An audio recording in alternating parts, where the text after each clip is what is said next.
At Arizona State University, we're bringing world-class education from our globally acclaimed faculty to you.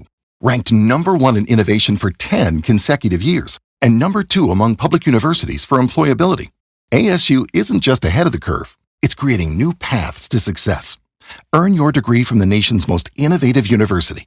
Online, that's a degree better. Explore more than 300 undergraduate, graduate, and certificate programs at asuonline.asu.edu.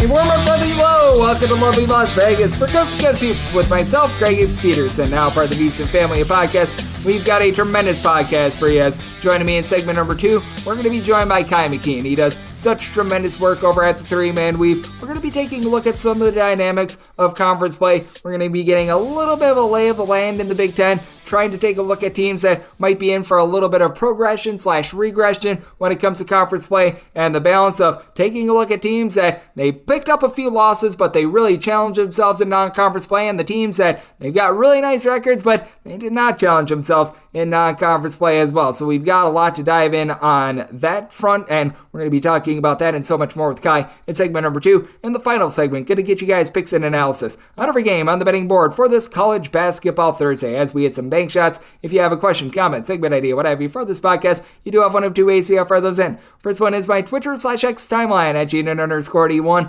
Keep in mind, letters EM, they mean does not matter, so as per usual, please do send these into the timeline. Other way is find an Apple Podcast review. If you rate this podcast 5 stars, it is very much appreciated. From there, you're able to fire in whatever you'd like to hear on this podcast via that 5-star review. Did not get in any Twitter/X questions today, but we had a really fun day of college basketball on Wednesday, and we do have to clean up the New Mexico versus Colorado State game from Tuesday as well, because with the Greg Peterson Experience on VSiN, the Sports Betting Network, happening from midnight to 3 Eastern Time, I do have to do these recaps right around about 7 o'clock p.m. Pacific Time, so I do have to record this a little bit in advance. So let's recap what we saw in that late game on Tuesday and what we all saw on Wednesday, try to find some trends and try to get to know these teams a little bit better. Games from yesterday is Greg buzzing about. Here is the rowdy recap. And then as well, if we see some harebrained results late on Wednesday, I will recap those on the podcast tomorrow as well, so have no fear on that front. But we did see Colorado State in a little bit more of a defensive slugfest, 76-68, get the job done against New Mexico. This is despite the fact that New Mexico went 8 of 17 from three-point range, but for Colorado State, they did a nice job controlling the glass,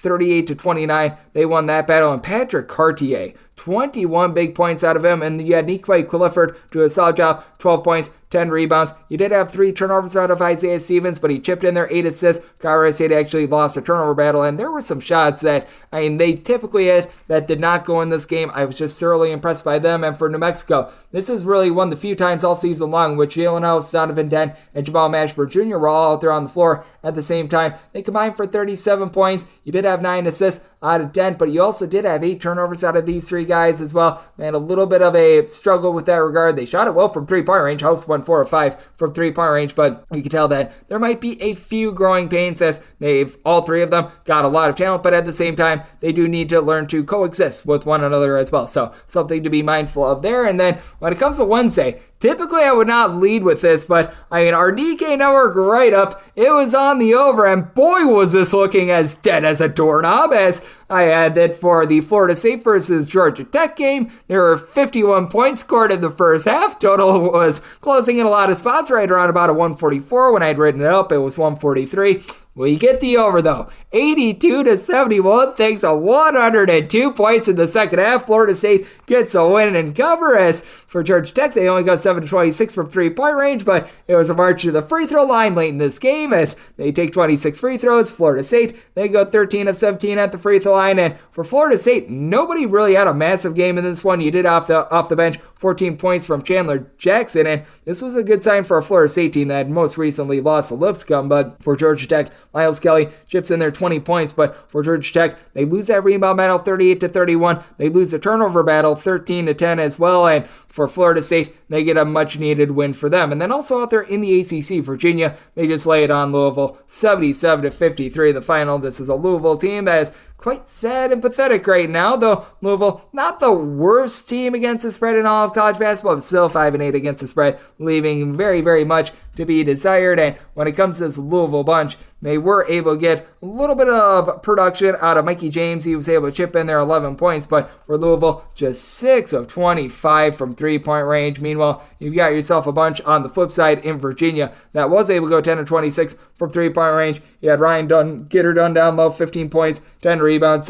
Order restored for Virginia after they had a rough loss over the weekend against Notre Dame. Chicago State in a back-to-back. They scared the heck out of Kansas State a few nights ago, and if you got the 19.5 late, as this was a number that in a lot of places was right around about 19, you're able to get the cover / you got the push. If you got the 19, and I personally got a push, 72-53, Chicago State falls, but they were able to provide a good effort, and it's another under for Chicago State. Chicago State has actually been one of your better under teams in all of college basketball thus far this season, as I believe that they have played 13 unders to 8 overs. For Oklahoma State, they go 8 of 25 from three-point range. You were able to have Bryce Thompson chip in there 13 points, and then for Chicago State, they actually did a solid job on the turnover battle, winning that battle 15-9, but they lost the rebound battle by kind of 43-31, and next up for Oklahoma State, a relatively rough non-conference slate. If you took the over in this game, there was never a doubt, and for Fordham, they get a massive triple overtime win against our nation's first president in James Madison. 119-113 the final. This game had flown over in regulation, but I mean, talk about happy action, fun time here. Darian Buchanan, a losing effort, goes 15 of 30 from the floor with 38 points. For George Washington, they lose a rebound battle 48-46. Incredibly for Fordham, 12 turnovers and 3 overtimes. So that was pretty amazing. For Fordham, they go 19 of 42 from 3. George Washington, 8 of 18 from distance. James Bishop, 32 points. And for George Washington, in a game that involved 3 overtimes, they got a combined 2 points off the bench. That shows you how top-heavy this George Washington team is. Meanwhile, for Fordham, Elijah Gray off the bench, 22 points. That was your difference in this one. So that was a fun slobber knocker to take a look at. UNC Greensboro, they were able to provide you with a nice winning cover as well. 79-68, they were able to take down a Furman team that just is not looking very good right now. They closed out the 2023 calendar year, losing to non-D1 Anderson of South Carolina, and for Furman, they just have been getting completely torched on defense, as this was a game that had a total of 147.5. It lands 147, but the Langley brothers able to step up for a UNC Greensboro team that they have been playing without Mikel Brown-Jones. They were able to get him back in this game, 16 points, 11 rebounds, so that was pretty pivotal for UNC Greensboro. Saw a low-scoring slobber knocker between Marshall and Louisiana Monroe, by the way, 68-57, this Louisiana Monroe team.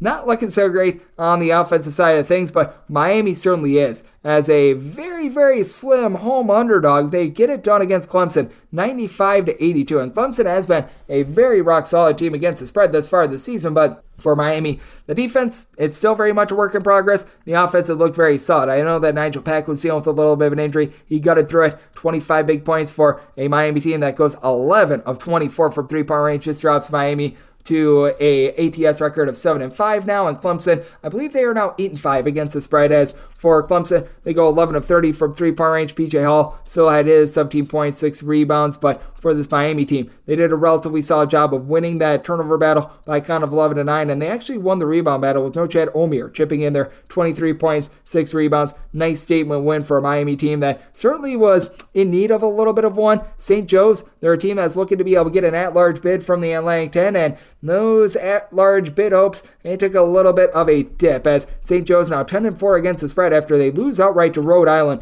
as a road favorite of in the neighborhood of about 5.5 to 6 points, 78-74. Rhode Island able to get it done as St. Joe's blows a double-digit lead in this one for Rhode Island. They go to 6 of 25 from 3, but St. Joe's 8 of 30 from 3, so they look like average Joes. And for Rhode Island, they do a solid job playing pretty much even up on the glass. They were able to get 15 points out of Jalen House, and then Lewis Coatwright, the transfer from Quinnipiac, be able to chip in their 5 assists in this one for Rhode Island. They just found a way to be able to get to the free throw line. They shot just 22 of 35 at the free throw line, but St. Joe's 16 of 26 at the charity stripe, so a bit of an issue there for Dayton. They were able to get the win, and they were able to get the cover against Davidson, 72-59. Dayton, they now find themselves at 7-5-1 against the spread. They were able to go 7-21 from three-point range, and for Dayton, they've been a little bit tough with regards to their defense as far this season in terms of they haven't played great defense. defense, but for the Davidson team, 15 turnovers in this one. Dayton wins the rebound battle, 36-29, with Enoch Cheeks being able to step up in a big way, 10 rebounds. So a very nice win out there on that front for Ohio State. They get the outright win, but they don't get the cover against Rutgers, 76-72 the final. This is a Rutgers team that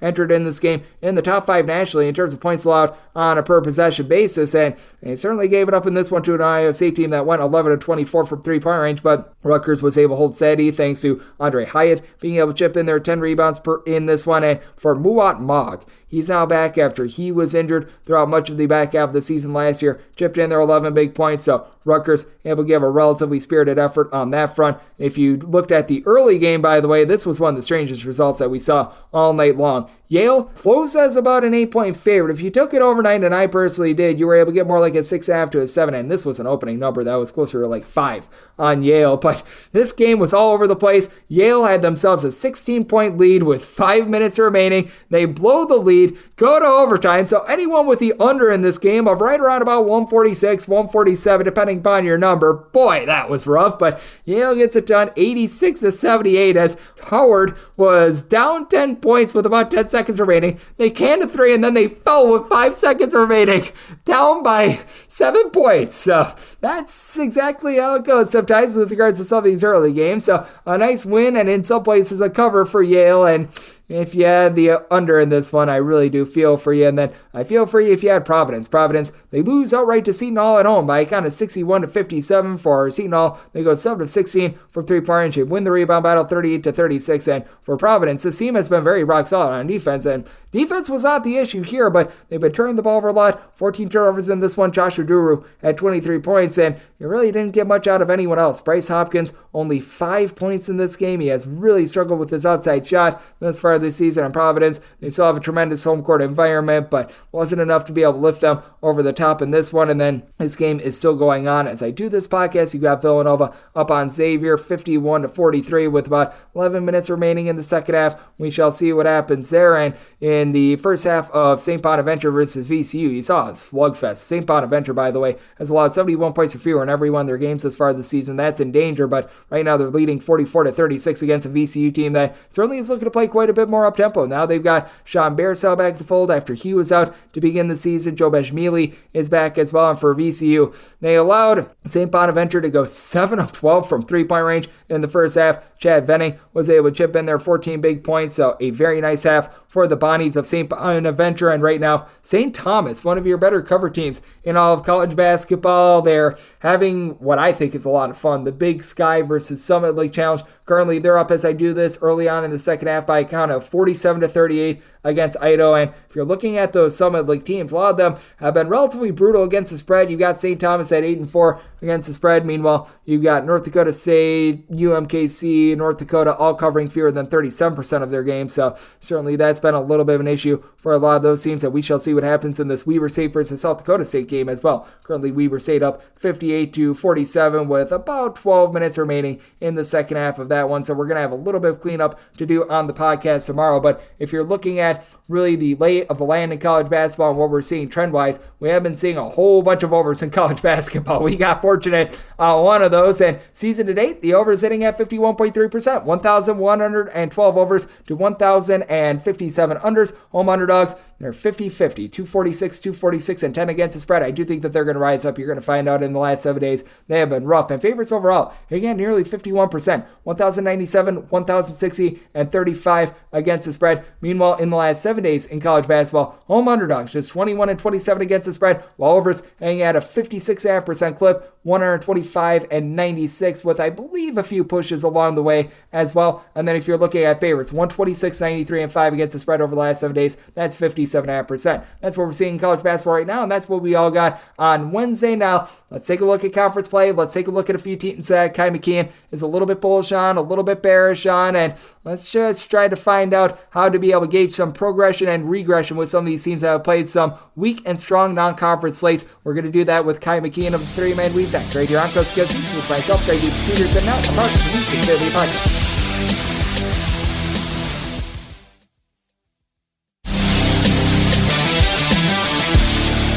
We're back to lovely Las Vegas for Coast to Coast Hoops with myself, Greg Peterson, now part of the VC Family Podcast. It's always great to be joined by this man, Ky McKeon.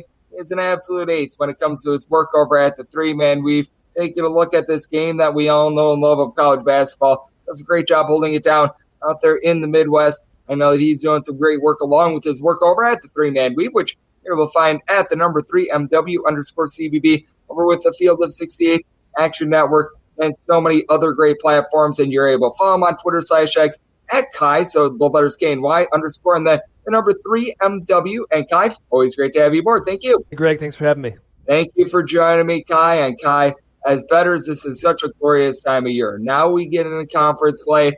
Now we get to take a look at so many of those angles that maybe we weren't necessarily focusing on when it came to non-conference play. And is there anything that you do a little bit differently for conference play rather than non-conference play? Because from my own vantage point, I do think that while you don't want to be like blindly betting trends or anything like that, I do think that you can make a little bit more out of the history that perhaps two coaches that have been around for a long time have with each other, things like this. I'm not sure if you stick any credence into that, but I feel like we're able to utilize that a little bit more to our advantage. Once again, reiterating the point that you don't want to be just blindly doing it. Yeah, definitely. I think across every league, there's certain coaches that tend to have another coach's number, so to speak. And I think that's important to know the history. Certainly coaches that have had more experience within conference play I'd lean towards them a bit more than, say, a new coach or a new team to a new league, for instance. With conference realignment happening all the time, there's new teams and new leagues that usually take about a year or two to acclimate, especially on the road. Conference play is also just a time to reset. Certain teams, obviously, a bunch of overachievers and underachievers in non-conference play, and oftentimes you can see that kind of reverse when they get to conference. It's a different mindset. It's kind of a fresh slate at the mid-major levels when the NCAA tournament, the at-large, is not really a goal, rather the auto bid. Yep, I think that is such a good point. And we've seen a few of these mid-major teams. I know that North Dakota State has talked about it from time to time, in which they're utilizing some of their non-conference games a little bit more for experimentation because they know that out there in the Summit League, for example, it is going to be a one-bid league. The whole focus needs to be playing their best when it comes to conference play, getting that one seed, and then thriving for those few days in March during the conference tournament. So I do think that is very well said, and I do think that when it comes to conference play as well, it is so fascinating to just take a look at the tempo in some of these games as well, because we did notice in non-conference play, the over rate in college basketball was a little bit over 51%, and I do need to point this out as well. We just had one ridiculous just run. It was like late January, early February last year where it felt like every conference game was going over. That was one of the most insane things I had ever seen in my life, but by and large, I do feel like the defenses do tighten up a little bit in conference play, and I do think that there's going to be a little bit more value with unders these next few weeks rather than what we've seen towards the beginning part of the season, where it does feel like things are a little bit more free-flowing when it comes to non-conference play. I tend to agree with you. Generally, things tighten up in conference play, right? Teams are more familiar with each other. Pace usually goes down across the board, and that's pretty well known. Even Ken Pom adjusts for it as the season goes on. But, man, right now it's scary to bet an under. You mentioned that overs are 51%. It feels like they're 70% with the way the fouls have gone this season, with the way efficiency's been, and really teams just playing faster in general. So I've had trouble betting unders this year. Definitely think there is value going forward in conference play, but still pretty scary right now to back an under. Yeah, it's been absolutely insane. We've been seeing teams just shooting it better from three-point range than I can really remember. There are so many teams that are shooting north of 38% from three-point range. I just keep thinking in the back of my mind, all right, we're going to see a little bit of regression here. And with a lot of these teams, we just have yet to find that regression, as Ky McKeon, who does such tremendous work over at Three Man Weave, is going to be on Coast to Coast Hoops. And I do think that is an interesting talking point as well, because now we do get to that point in the season where there are some teams that they've had some good shooting luck and they've had some bad shooting luck. And is that something that you do want to take into account? Because I don't think that a team that allows 30% from three-point range, if you take two separate teams, that they're built equally, like Houston giving up 30% three-point shooting versus like USC Upstate, for example. I don't think that there's necessarily an equivalent there, because Houston has really done it for a very long time. USC Upstate would be a little bit more of an upstart. But do you take a look at some of these teams where it feels like they've gotten a little bit lucky on the opponent's three-point shooting and vice versa, have maybe been a bit unfortunate with their cold shooting? Yeah, definitely. The challenge is just guessing when the regression is coming. It's yeah. Certain teams obviously have unsustainable stats, and you mentioned the main area you look for that is 3-point percentage. Generally, the more predictable stat is 3-point attempt rate allowed, right? So if you're disallowing threes, usually you're a pretty good 3-point defensive team. You run shooters off the line. You generally don't give open looks. But if you're doing that and teams are still hitting 40% from three, you have to think that comes down in the future. And there are certain teams out there right now that have sky high, or rather very, very low 3-point percentage defenses against them, and as a result are playing a bit above their heads. So I do expect a lot of that to kind of come back down to earth in conference play. Certain teams are kind of immune to it, and hey, certain teams just never come down. I think Stetson last year was one of those teams that, yep, they just were that good at shooting, and teams hit threes against them. It's tough, but in general, I do think regression comes for most teams.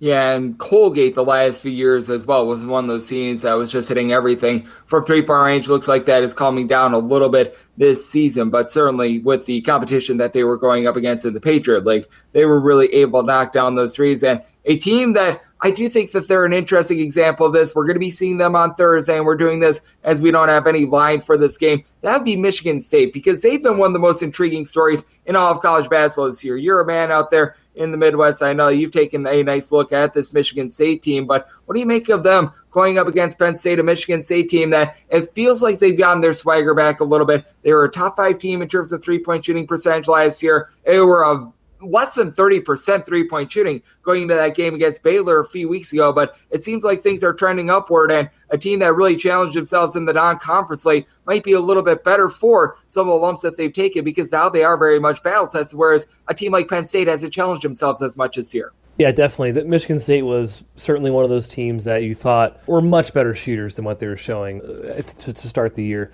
They lost Hauser, who was their best shooter, but guys coming back were still much better than what they were showing, and that's kind of panned out the last few games. Yeah, against Penn State, I have not been super impressed by Penn State. They did beat Ohio State, so if you like the a winless Big Ten team like Michigan State going up against a team like Penn State who already has a win, lean towards Michigan State, it's going to be a pretty high line. I'm not sure I'm super comfortable laying, double digits with Michigan State, given how I have seen their offense stagnate this season, but their defense is great. I'm not huge on Penn State, so it's probably going to be around where I make it. I do think Izzo will have, naturally, as he always does, Michigan State playing its best basketball, towards the end of the year. And I do think that poses a very interesting question with Penn State, and a little bit of a broader question as well, because as we know, in the Big Ten, it's very much a lot of teams playing the same style. You got that big, clunky big man. You've got a lot of teams that they pride themselves on not turning the ball over, but they're going to play that slow, methodical pace. And with Penn State bringing in Mike Rhodes, that leads to a little bit of an adjustment. They're going to be looking to generate a lot of turnovers. They are not going to be playing the same way that a lot of these Big Ten teams do. Do you think that could be a little bit of an advantage for Penn State this season, or do you think it could be a little bit of a disadvantage? Because when I take a look at these teams, and we always find a couple of them in college basketball when they're trying to, for lack of a better term, zag, when other teams zig, it feels like it's either really, really good or really, really bad. And it's not very often where you see one of these teams go like 9-9, for instance, in conference play. Yeah, you kind of saw this with Nebraska when Hoiberg first got there, when he was playing balls to the wall, up tempo, and Nebraska really struggled. It's gotten better the last couple of years because Hoiberg kind of pumped the brakes a bit and made it a more half-court physical team. I love Mike Rhodes. His style has worked everywhere he's been. But I do think just given Penn State's talent level compared to the rest of the Big Ten, I think playing high possession games will ultimately be a bad decision. They beat Ohio State, certainly a great win. They took Maryland to overtime. So it's not like it's not working to start. But I do think as the season progresses in conference play, I think Penn State's going to have a bit more trouble in higher possession games when they are at the wrong end of the talent spectrum. Yep, and it is going to be interesting to see how Penn State plays on the road as well, because as we know, the last few years, one of the most profitable things in college basketball has just been firing up those Big Ten home teams and just letting them cover. As Ky McKeon, who does such tremendous work over at the Three Man Weave, is joining me on Coast to Coast Hoops. And something that we are going to be seeing for the Thursday card as well as a lot of Pac-12 games. And I'm just very conflicted by the Pac-12. Despite their loss a few days ago to Stanford, I think that it's very clear that you've got one very demonstrative number one team in this conference, and it is Arizona. Even though Colorado and Utah have more straight-up wins than Arizona, Arizona certainly challenged themselves. They played a really good competition in general. But how do you take a look at this entirety of the Pac-12? Because I feel like we could be seeing a bunch of wonky results, and we always look for travel spots. We always look for teams that they might be in a little bit of a tough ordeal when it comes to just a scheduling spot in general. And the Pac-12 always provides a lot of this, and I feel like we could see a lot of upsets come through in this conference this year. Yeah, it seems that way. I think travel is part of it. A lot of these places are tough to play at. You see the mountain teams all the time. Colorado and Utah usually hold serve at home. But certain teams are just scrappy. Oregon State's always scrappy. They're not the best team by far in this conference. They're probably, the worst, especially from a talent perspective. They can still beat teams like USC because of Wayne Tinkle's style. He throws out junk zones and he plays a super slow tempo that increases variance and allows them to be a really feisty dog, especially when they're catching double digits every single game. Yeah, you're going to see wonky results. There's a lot of parity after Arizona, I think, in this league. It's going to be kind of tough to predict going forward. I would default to the mountain teams at home. I would default to Arizona getting back. A hot night like Stanford had against them is going to happen, but for the most part, I think that'll be a good team to back in conference play. Yep, absolutely. And especially when you see disappointments like I'm looking at USC, that is going to be able to help them out as well. And are there a few teams in general that going into conference play, because now we certainly have turned the corner, we're going to get a few more straight on conference games the next few days, but by and large, we are now into the meat of conference play that you're feeling a little bit bullish/bearish on going into the season. And I know that we've talked a little bit about the Big Ten. We're talked a little bit about the Pac-12. So this is just any team in college basketball. It could be power conference team, a team in a mid-major, what have you. But are there just a few teams in general that over the last few weeks of non-conference play, you began to warm up on them, and now going into conference play, you're either going to be looking to back them, or maybe it's vice versa, a team that you're now off put by and you're feeling a little bit bearish on them? Yeah, well, certainly looking at Mississippi State with Tolu Smith back, great to get him back in the lineup. He's their best player, an All-American candidate preseason. They look pretty good without him, but with him in the lineup, they're going to be super dangerous. They definitely have the capability of winning the SEC, as crazy as that might sound. And then I'm also just a huge fan of Clemson this season. Obviously, a lot of people are jumping on that bandwagon, but they've looked incredible. They beat Alabama and Pitt on the road. They almost beat Memphis on the road. It's going to be a really good team and definitely one of the challenges for the ACC title. Yep, and I am so glad that you brought up Mississippi State as well. They were a team that I was really bullish on going into the season prior to the Tolu Smith injury. And heck, without Tolu Smith, they still went 11-2. They're going to have a big-time matchup coming up on Saturday against South Carolina. But I really like what I've seen out of them. And the SEC in general is very interesting because some of the biggest surprises in college basketball have come from the SEC. You currently have an Ole Miss team that has still went undefeated somehow, some way. The team that they're going to be playing on Saturday, Mississippi State, is going to be playing against South Carolina. They're a one-loss team as well. How do you take a look at this SEC? Because it feels like in the SEC, a lot of these teams like Ole Miss, South Carolina, I mentioned, they've got good records, but they haven't necessarily played a lot of teams. Meanwhile, you've got an Alabama team that has lost 5 games, but Alabama has played darn near the toughest non-conference schedule in all of college basketball, and I do think that needs to hold a little bit of weight as well. Yeah, absolutely. It's tough. I think there's at least 5 teams that can win the conference with Alabama, Tennessee, Auburn, Kentucky, A&M, and then, like I said, throw Mississippi State in that bunch too. I think they really are a dark horse there. The rest of the teams in the league, most of them have tournament capability, obviously besides Vanderbilt, and I'd probably kick LSU out. But Ole Miss is undefeated. South Carolina's looked pretty good this season. Georgia, Mizzou can be feisty. I'm not sure they're tournament teams, but capable of winning big games. It's a really hard conference to peg. You see that in the betting markets too. I think Tennessee and Auburn are plus 300, and they're the favorites in the conference to win the league. So it's anybody's game. It's always a tough league. I think Tennessee will end up on top if I had to guess, but I wouldn't be confident choosing any team right now. Yep, and with Tennessee, certainly that offense has looked much better this year, but the defense I've been a little bit off put by as well. Feels like they're finding their footing as well, but I just can't unsee that 60-point first half that they allowed to North Carolina. Granted, a good North Carolina team, but at the same time, giving up 60 points to any team in a half, that's relatively rough. But what is always amazing is getting you on the show, Ky. You do such amazing work over at the 3-Man Weave. I know that here in the calendar year of 2024, you, Jim, and Matt, all 3 of you have some big plans on tap. So let the good people at home know what's on tap for you and how people can follow along on social media and other platforms. 3-Man Weave is at 3MW_CBB on Twitter. You can check out all of our stuff there. And I'm at KY_3MW on Twitter. Ky does such a good job taking a look at this game that we all know and love of college basketball. He and the rest of the three-man weave, they're going to have you covered all through conference play. They're going to do such a tremendous job taking you all the way through March. And these guys, they join me on the podcast a lot, and they always deliver the goods, much like Ky did today. So big thanks, Ky McKeon, for joining me on Coast to Coast Hoops, now part of the VSiN Family Podcast. And coming up next, it is that time the podcast. I give you picks and analysis on every game on the betting board for this college basketball Thursday as we hit some big shots.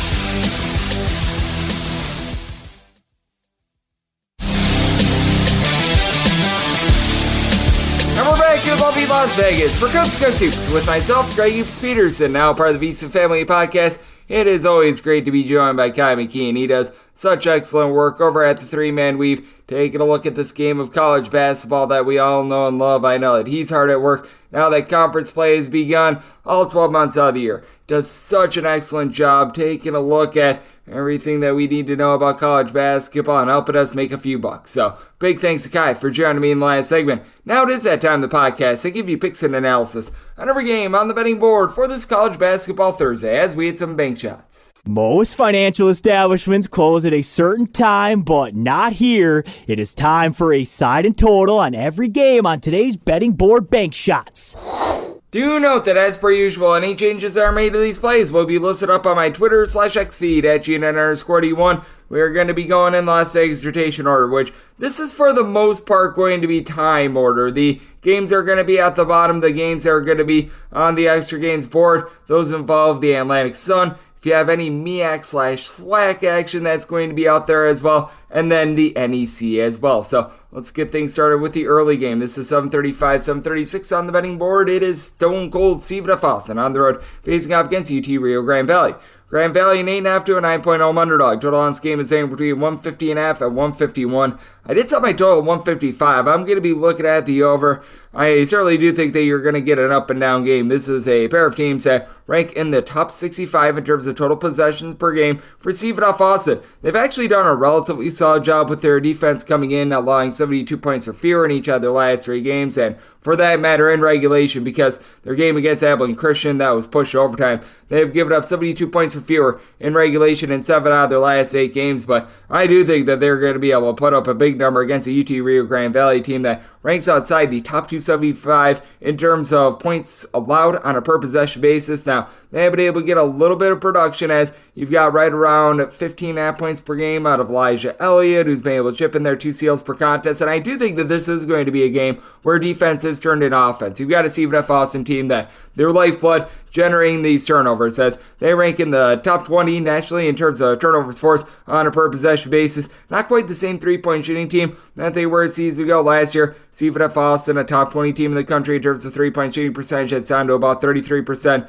thus far this season. But Nana Atibo-Asiko has been able to shoot about 42.5% from 3-point range. And out of your top 5 scorers for Steve Towson, 4 of them have been able to shoot at least 35.5% from 3-point range, and second chances should be plentiful in this one with Steve Towson. It's always a system to where if they aren't able to generate a steal, they do leave themselves very vulnerable on the back end, and with Steve Towson, they certainly have had their tough times being able to take care of the ball, as this is a Steve Towson bunch that has been turning the ball over north of 16 times per contest. That is one of the worst marks in all of college basketball. And with both of these teams, they leave a lot to be desired on the glass, as UT Rio Grande Valley is one of the worst teams at being able to close out with regards to defensive rebounds, 346th in all of college basketball in terms of rebound rate. Steve Towson, they're right around about 183rd in terms of defensive rebound rate as well. So both of these teams, they're giving up second chances. For both of these teams, they leave themselves very vulnerable from 3, even though the other doesn't necessarily shoot it too well. And I do think that with the turnovers that are forced in this game, it will lead to a lot of run-out layups. Now,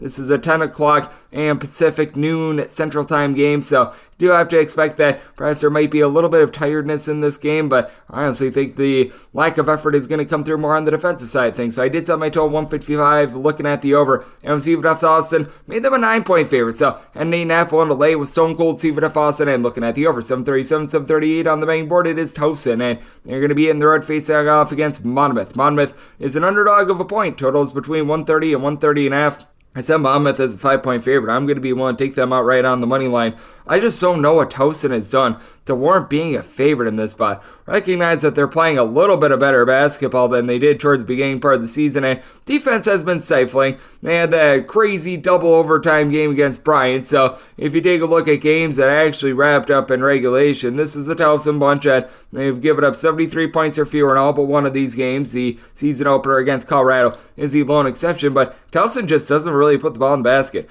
They're in the bottom 10 in the country in terms of total possessions per game. They turned it over 13 times per contest. They shoot 62.5% the free throw line, and they shoot 31% from three-point range. Now, they do a pretty rock-solid job of being able to close out with regards to their defense. This is a Towson team that doesn't allow a lot of second chances as well. In a road/court environment, they're allowing opponents to grab just 20.2% of their misses as offensive rebounds, but they have to go up against Xander Rice, who's going to be the top scorer in this game for Monmouth. He actually followed his coach King Rice over to the program after he started out his career at Bucknell. He's been able to log about 18.5 points per contest, and a Monmouth team that was horrible with their three-point shooting 8 seasons ago. They were a bottom 20 team in the country in terms of three-point shooting percentage, in terms of just points scored on a per-possession basis. Now this Monmouth team, 15th in the country in three-point shooting percentage, shooting 43% as a collective at home. You've got Rice and Jack Collins combining for about 2.5 assists per contest. Collins has been able to shoot about 36.5% from three-point range.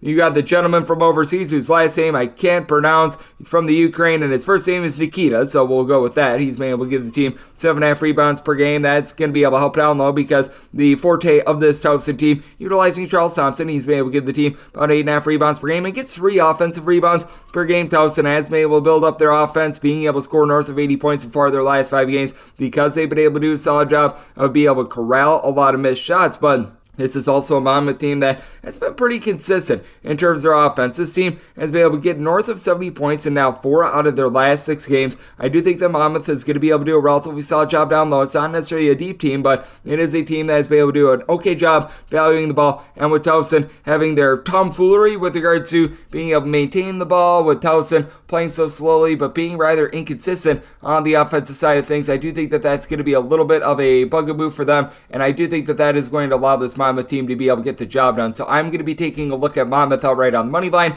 set them as a 5-point favorite, and in terms of the total, set mine at a 133, as I do think that might be able to get a little bit of late game fouling, and we have noticed Towson has been better on offense recently. So looking at the over and looking at Monmouth outright on the money line, 739, 740 on the betting board, it is Wright St. They look to be the right side at home against Cleveland St. Cleveland St, a 4.5 to a 5-point underdog. Totals between 163.5 and 165.5. I set my total at a 157.5. I'm going to be diving under. It's a good old situation of something's got to give, and for Wright State, man, you got to think that this team is going to start to have a little bit of pride at some point. In terms of points allowed on a per possession basis, Wright State 349th in all of college basketball. And Wright State is consistently giving up 90 plus, despite the fact that it's not like this team is playing at warp speed or anything like that. Now, Wright State by no means is like some sort of a slug, but when it comes to total possessions per game, it's a Wright State team that is barely inside the top 100 at this point. So, I mean, it has been rather startling to take a look at as for Wright State. Overall, actually 114, so they're outside the top 100. Meanwhile, you've got a Cleveland State team that they're a mid-tempo team. They're not going to play fast. They're not going to play slow. We've seen a little bit of a drop-off with their defense, but they still have been able to do a nice job being able to generate about 9.5 steals per contest. And for Cleveland State, last year they were one of the lesser teams in terms of three-point shooting percentage in all of college basketball. That's up to 37.7% this season, with 4 of their top 5 scorers shooting at least 38.2% from three-point range. I do expect there to be a little bit of a drop-off, but really do like what I'm seeing out of Jason Woolrich from the outside. 9 points per contest, but shoots 44.9% from three-point range. Drew Lauder, Tristan, and Aruna have both been able to shoot between 38 and 40% from the outside, with Aruna being Mr. Do-It-All for the team. 18 points, 6.5 boards, 3 assists per contest. Meanwhile, we do have a Wright State team that has one of the more explosive mid-major 1-2 punches in terms of scoring out there, as you've got Trey Kelvin, Tanner Olden, combined 37.3 points per contest. Both give you a combined nearly 7 assists, 3.2 steals per contest, and both shoot north of 42% from three-point range. Oh, well, Wright State has only been turning the ball over about 11.5 times per contest, so you do like to see that for this Wright State team. Home to road, they do have a little bit of inconsistency with this three-point shooting, though. Overall, in terms of Lance landscape of college basketball, they are 71st, but they only shoot 29% from three-point range at home, compared to more like 39% in a road/neutral court environment, which does lead me to believe that things are going to be tapered down just a little bit. And this is a Cleveland State team that certainly they've got a few holes on defense, but the team has done a nice job being able to guard the arc. They're allowing opponents to shoot just 30.2% from three-point range. I do think that that's going to keep them lively in this game. Wright St is going to have the advantage down low with Brandon Noel, along with A.J. Braun, being able to win that battle down low. A combined 13 rebounds, 23.5 points per game, but it is a little bit of a top-heavy Wright St team, and while Cleveland State doesn't have anyone other than Inaruna, who's able to give you north of 5.7 rebounds per game, this is a bunch that, as a whole, they've currently got pretty much 5 different guys. They're able to give you at least 4.5 rebounds per game. Losing KJ DeBrick has been a little bit tough, but they've done a nice job mixing and matching with the likes of a Trey Williams, who's been able to give you 12 points, 5.5 rebounds per game. So this is a spot where I do think that Cleveland State is going to be able to force some turnovers. I'm going to be willing to take anything north of 4 with them, set them as 3.5-point underdog, and made my total 157.5. Going to be diving in on the under.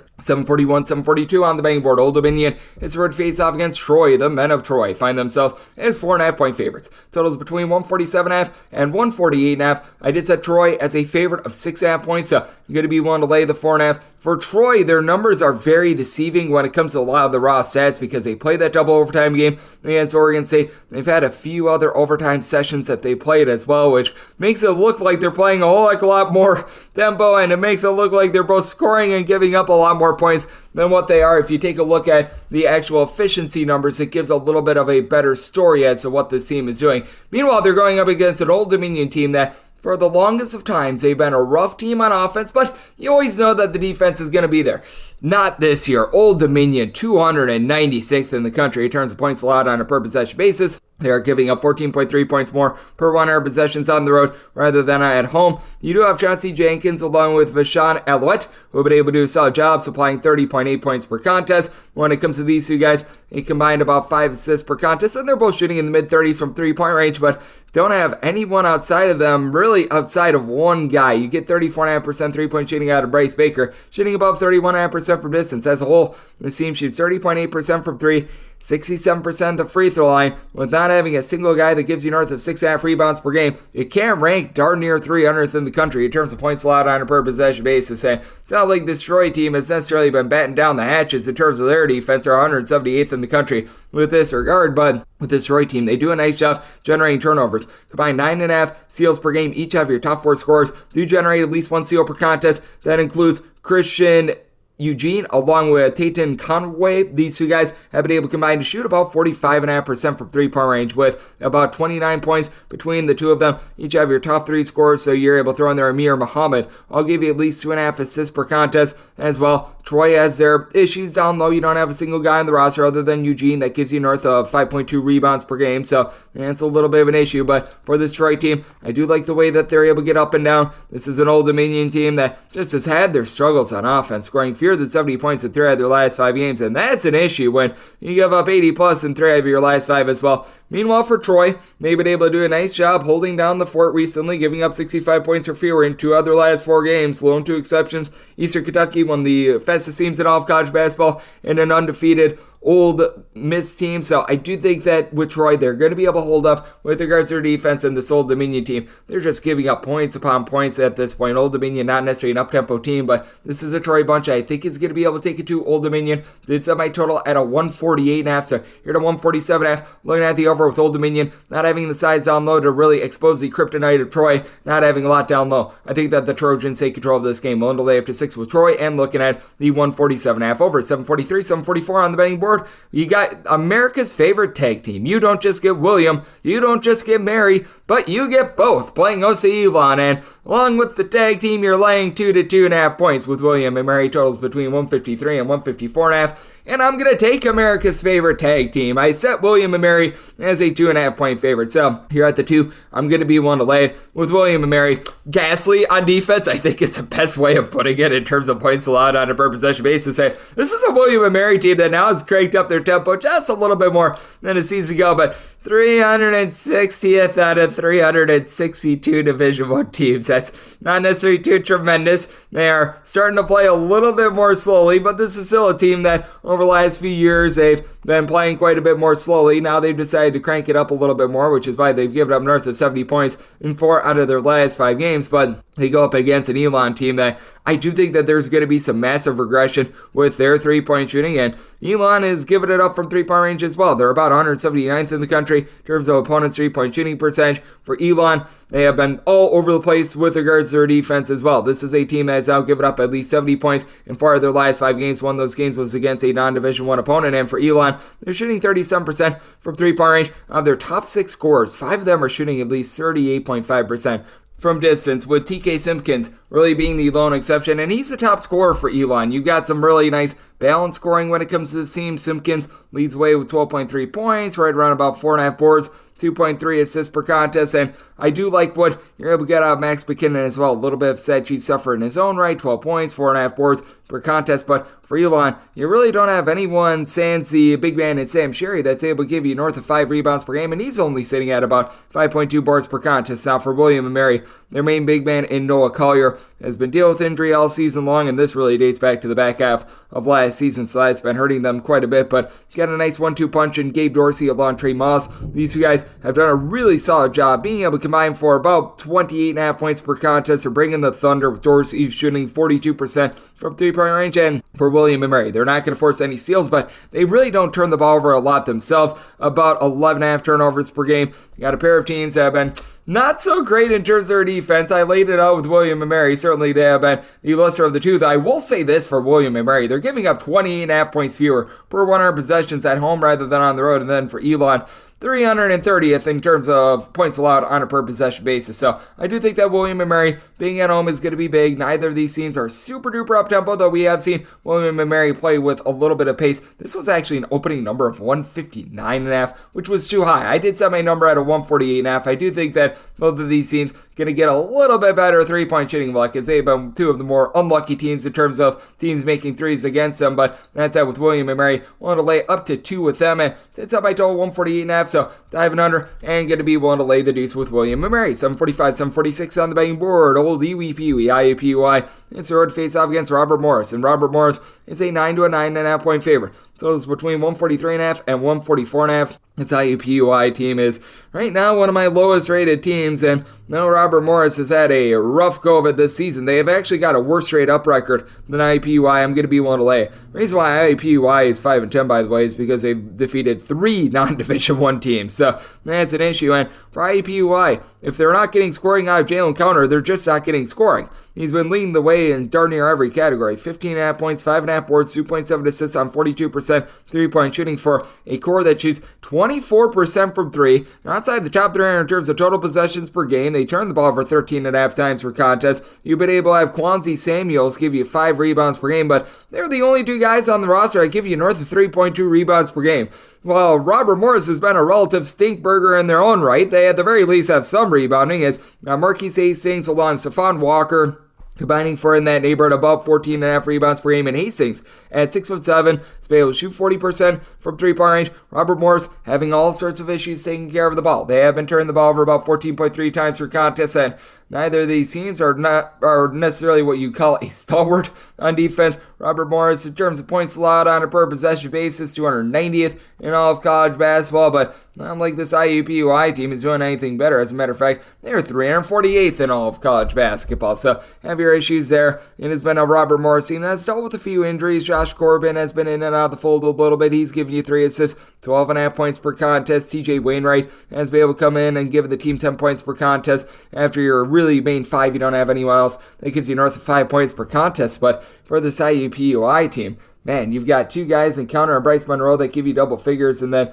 the drop-off from there is very steep with them as well. For IUPUI, their numbers are actually inflated because of the fact that they played against a lot of non-Division I teams. Both of these teams relatively slow in control. Both of these teams having big-time issues on offense and having big-time issues on defense. But to the credit of Robert Morris, this team has been able to get to at least a 70-point plateau in 4 of their last 5 games. And I do think that they take it to an IUPUI team that I just don't think is going to be able to take care of the ball. As a result, like somebody told 138, I think that both of these teams just stink too much to be able to get this total over. So looking at the under, and Robert Morris set them as a 12-point favorite, so I'm laying the number. 747, 748 on the betting board. South Florida is going to be playing us to Temple. We give our ode to Lane Kiffin. Go Owls, as Temple does find themselves as a 5.5 to a 6-point underdog. Totals between 144 and 144.5. I set South Florida as a favorite of 3.5 points. I'm going to be willing to take the points with Temple. For South Florida, it's been a lot of inconsistency with this program from 3-point range. It does feel like they're starting to get online, as for South Florida, they're hardly shooting above 30% from 3-point range, and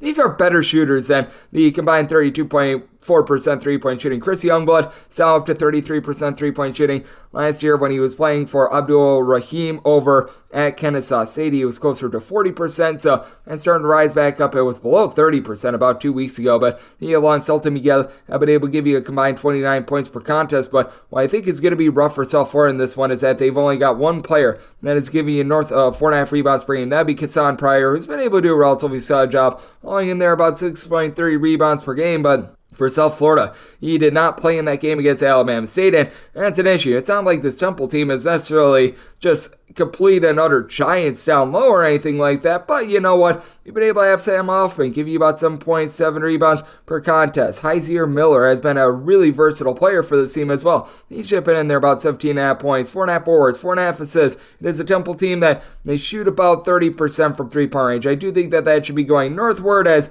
they do bring in Sam Fisher. He was a part of that Penn State team, and he was able to do a really nice job of being able to drum up some offense for this team, and I do think that you're going to be able to get a little bit more moving forward out of Jordan Riley as well. I like what I've seen out of him. He's only shooting about 30% from 3-point range, but 11.5 points, 5.5 boards per contest. This is a Temple team that has a lot of versatility, and they do have someone in Micah Piccarelli who got a little bit cold in that tournament out there in Hawaii, but he overall for the season has shot about 35% from 3, 9 points per contest, and it's a Temple team that does a really nice job of taking care of the ball. Only about 10 turnovers per contest. South Florida in their own right, only about 11 turnovers per game, and to the credit of South Florida, they've been able to generate about 7.5 steals per game, so it is going to be a little bit of a case of something's got to give. Both of these teams looking to play a bit more up-tempo, but they don't necessarily play it at warp speed. This has been a South Florida team that has had their issues being able to guard the 3-point arc as well. In terms of points allowed on a per possession basis, South Florida clocking in right around 77th in the country. Meanwhile, this is a Temple team that has had a few more issues on that front. Temple currently about 175th in the country, but for Temple, they're only giving up about a 1.5 more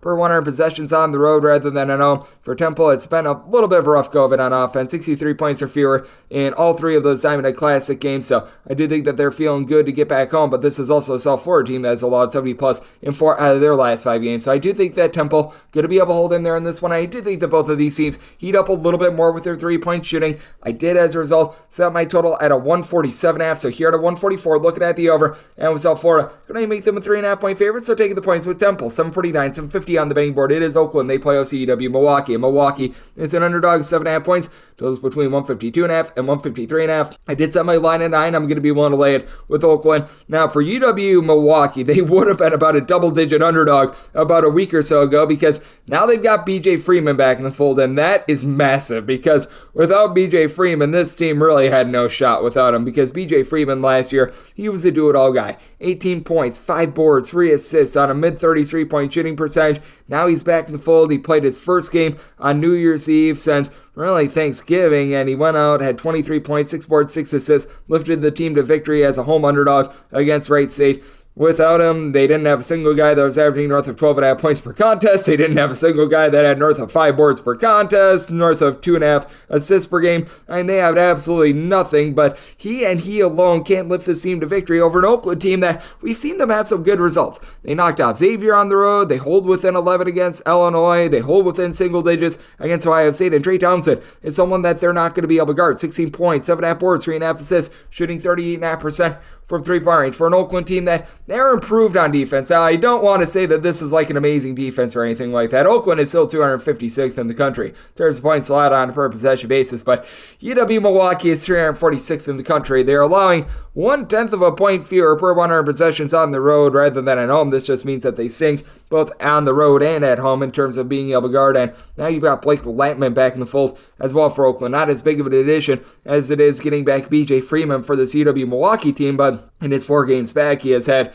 at least 12 points in 3 of them. He's had at least 5 boards in 3 of them as well. Has been able to register in that neighborhood of about 4 assists per contest as well. So I do like what he brings to the table for an Oakland team that does a good job taking care of the ball. Only about 11.5 turnovers per game. It's a Milwaukee team that has really been struggling to guard the 3-point arc. This UW Milwaukee team just does not have a lot down low as well. Eric Pratt, the transfer from Texas A&M, will be able to give you about 12.5 points per contest, but really, outside of B.J. Freeman, you've got Kentrell Polian, who's been able to give you about 4.7 rebounds per game. Darius Duffy at 6'8", has been able to give you about 4.8 boards per contest. Nobody else gives you north of 3.5 rebounds per game. I think that UW Milwaukee going to get decimated down low. It's a UW Milwaukee team that has given up at least 75 points in each of their last 5 games. Meanwhile, this is an Oakland team that they've had their struggles on offense. They have scored 67 points or fewer in 3 out of their last 4 games, and this is an Oakland team that has been slowing down their tempo quite a bit. UW Milwaukee, they themselves, last year were in the top 30 in terms of total possessions per game. They have slowed down to being a relative mid-tempo team as well. So this is a circumstance where I'm going to be taking a look at the under. I did set my total at 149, and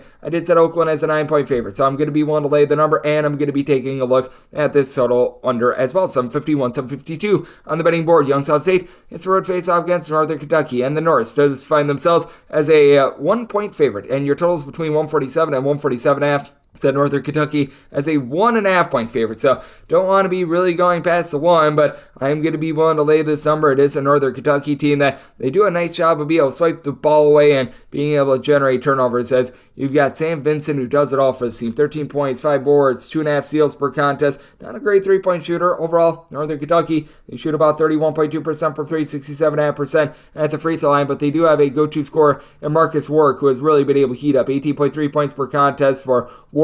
The consistency has just been there for him all season long. He has gotten to at least 12 points in all but one of the team's games thus far this season. Does need a little bit of help down low, as this is a Northern Kentucky team that, without Chris Brandon, who was really their main rebounder a season ago, they have struggled in that department. They don't have a single guy that gives them north of 6 rebounds per game. Meanwhile, for Youngstown St, you do have DJ Burns, comes in from Murray State, to be able to give the team right around 9 boards per contest, but past that, they don't have a single other player that gives you north of 4.6 rebounds per game. You do have Ziggy Reed, Brandon Rush, who have been able to give you combined about 25.5 points per game, and for Youngstown St, they're shooting 44.5% from 3-point range, and after a season ago, it was a rough Youngstown State defense. The team has really cranked it up with that regard. 150th in the country in terms of points allowed on a per possession basis. They're actually allowing right around about 2.4 points fewer per 100 possessions when they are on the road rather than when they are at home. But I do think that Northern Kentucky, with the way that they're able to generate turnovers, is going to be able to take you to a Youngstown State team that they only turn the ball over about 11 times per contest, but you can tell that they're going through some tribulations and some trials with regards to their backcourt. They also should have a nice blueprint on Bryson Langdon. Bryson Langdon actually transferred in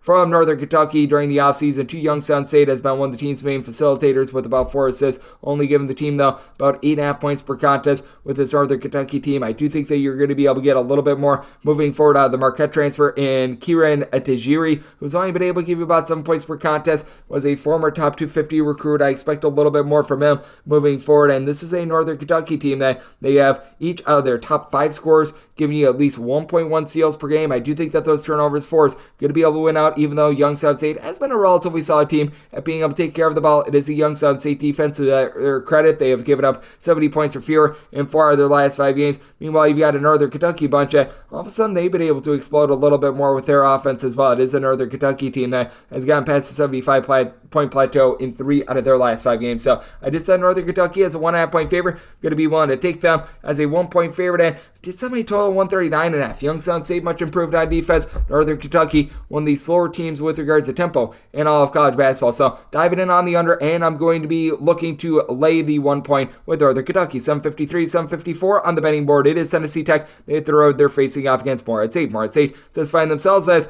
12.5 to 13-point favorites, and your total on this game are between 138.5 and 140. I said Morehead State as a favorite of 9 points. I'm going to be willing to take the points with Tennessee Tech. Now for Tennessee Tech, things have been relatively brutal to start the season, but this team still has a relatively good and functional offense. It's really been the defense that has been letting them down, as you got Javius Harvey, who's chipped in there 16 points. has been able to dole out about 3.3 assists per contest for a Tennessee Tech team that they don't necessarily play slowly, and they only turn the ball over about 12 times per contest. So they do a relatively job of holding it down there. And you just find a little bit of a semblance of defense, as this team is 301st in the country in terms of points allowed on a per possession basis. Maybe looking at a bit of something. They're dealing currently with an injury to Rodney Johnson, but Rodney Johnson has been able to return recently in the 4 games since his return. He's built himself up with pretty much every single passing game, being able to up his point total in every one of them, coming off of 4 blocks, 6 boards, 13 points per game in the team's most recent outing. So you do like to see that, and that's part of the reason why Tennessee Tech did have their struggles towards the beginning part of the season. And then for more, I'd say Riley Minix has had to really be the man for the team. 19 points, 9 rebounds, 2.5 assists per contest, chips in there a block, a steal per contest as well. And Morehead State, they do shoot 36% from 3. Now, this is a Morehead State team that they play at a relatively slow tempo, which means that the north of 13 turnovers per game, that's going to be hurting them even more, especially when you just don't get a lot of possessions. Morehead State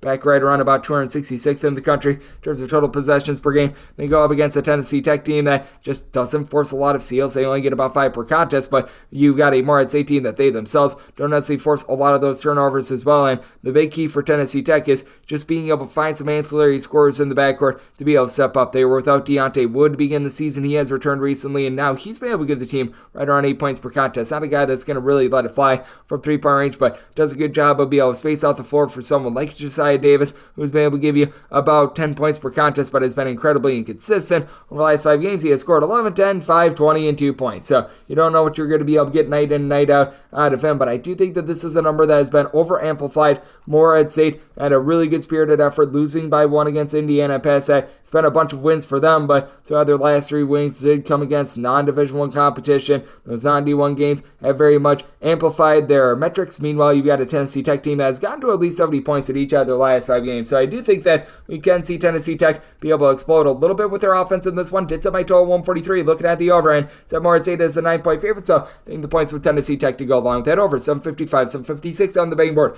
Michigan State is going to be playing against Penn State, and Penn State just find themselves as 13 to 13.5 point underdogs with your total between 144 and 145.5. I agree with Ky McKeon. I do think that Michigan State should be able to get the job done. I think that it's very clear that this is a better shooting team than what they showed at the beginning part of the season, but I do think that this is just a number that, frankly, has went too far. I did set my line at 12, so I'm going to be taking a look at the points with Penn State. Penn State has been able to do a nice job of being able to generate turnovers. This is a team that ranks in the top 40 nationally in terms of turnovers forced on a per possession basis, and when Mike Rhodes was over at VCU, that team never really dipped below the top 20 in terms of turnovers forced on a per possession basis. Now, the issue is, you got a Michigan State team that, while they've had a lot of issues thus far this season, the one thing that they have been able to do is be able to take care of the ball. They're only turning the ball over about 11 times per contest, so you know that they're going to do a nice job on that front, and they do have that main scorer in Ty Walker, who's been able to do incredible work, giving you about 37.5% three-point shooting, chipping in their 20 points, right around about 3 assists per contest as well, and then A.J. Hoggard doles out 5 assists to fewer than 2 turnovers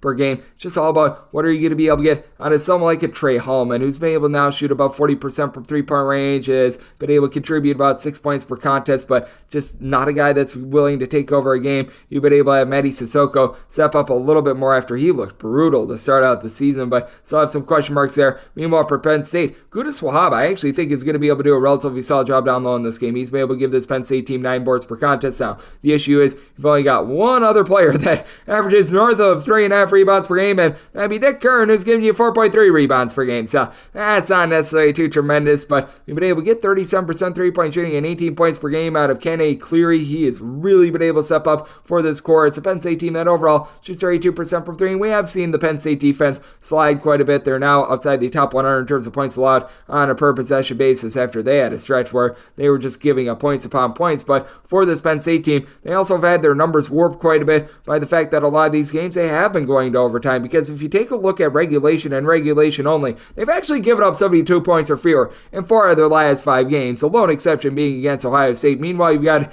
a Michigan State team that now all of a sudden this offense is free-flowing. They have been able to get past the 75-point plateau in each of their last 4 games. They have gotten to at least 70 points in each of their last 5 games, so they've been able to find their footing on that front. So it is a little bit of a case of something's got to give. I did set my total on 142. It is a Penn State team that they look to play with some tempo, but they're not necessarily playing at warp speed, and Michigan State does seem to have a way of being able to stick teams in the mud a little bit, so going to be looking at the under, but with Penn State willing to take anything north of 12 with them. 757, 758 on the betting board. It is Hofstra, and they play us at Charleston. College of Charleston is a 2.5-point underdog. Totals between 153 and 154, and with Charleston, I did set them as an underdog of 3 points. So you're at 2.5. I'm going to be willing to lay with Hofstra. Hofstra does not necessarily have a lot of size, but their kryptonite is really the one thing that is not going to be unearthed by Charleston. Charleston has hockey-style line changes. They've got so many guys that are able to come in and out of the fold in Charleston, as darn near everyone out there on the floor that's able to pop it from three-point range. But really outside of Ante Brazovic, who stands 6'10", you don't really have a lot of ideal size, and he's the only guy on the roster that averages north of 5.1 rebounds per game. So that does mean that Hofstra's smaller lineup is going to be able to have a little bit more success in this one, especially with the duo of Tyler Thomas along with Darlison Dunbar being able to contribute a combined 40.5 points per contest. They're combining to shoot north of 40% from three-point range, and Hofstra as a whole, they shoot 38.2% from three-point range. Going up against the Charleston team that they had their really tough stretch to begin the season in terms of three-point shooting percentage. If you take out their first 5 games of the season, this has actually been one of the best three-point shooting teams in all of college basketball ever since then. But Charleston, they also give up the arc. They're 214th in the country in terms of opponents' three-point shooting percentage. Hofstra, they are 305th in the country with this regard, but allowing opponents to shoot just 33% from three when they're at home. On the road, this expands to more around 37%. They're starting to get a little bit more out of Jakob Fritz, someone who is a 6'10", little bit of a combo player, shoots in the mid-30s from three-point range, 2 assists, 5 rebounds per contest. So that's going to be a little bit of hard guard for a Charleston team that you've got just so many different guys that contribute to this cause. They've got essentially like 10 different guys. They're able to play at least 10 minutes for the team. CJ Fulton has been able to step up since coming in from the Patriot League, actually averages more assists with 4 than points per game at 3.4. You do have a Charleston team that they're only still shooting about 30.5% from three-point range. That's because of the rough start to the season that they got off to, but Ben Burnham, Rain Smith, these two guys combined to shoot about 37.5% from three-point range between the two of them, about 25.5 points per game. And for Charleston, despite the fact that this team looks to play with some pace, they only turn the ball over about 11 times per contest, but it is a Charleston defense that's not quite the same as they were a season ago. Last year, Charleston was a top 50 team in terms of points allowed on a per possession basis. They are well outside the top 100 this season. Meanwhile, you've got a Hofstra team that they themselves have been cooked for north of 70 points in 4 out of their last 5 games. So I did set my total at 153. Now that we're getting to a 154, I'm going to be willing to dive in on the under for Hofstra. They're a pretty efficient offense, but at the same time, they're not necessarily playing super up-tempo, and they themselves have been held below 70 points in 3 of their last 5 games. So going to look at the under, and I'm going to be willing to lay up to 2.5 with Hofstra. 759, 760 on the betting board. It is Delaware, and the Blue Hens do play host Hampton. Hampton is a 13 to a 14-point underdog. Totals between 152 and 154.5. It's set Delaware as a 15.5 point favorite. I'm going to be willing to lay this number. It is a Delaware squad that has been able to get quite a bit out of Christian Ray down low. Christian Ray has been able to do a really nice job being able to supply 8+ rebounds per game, which is big because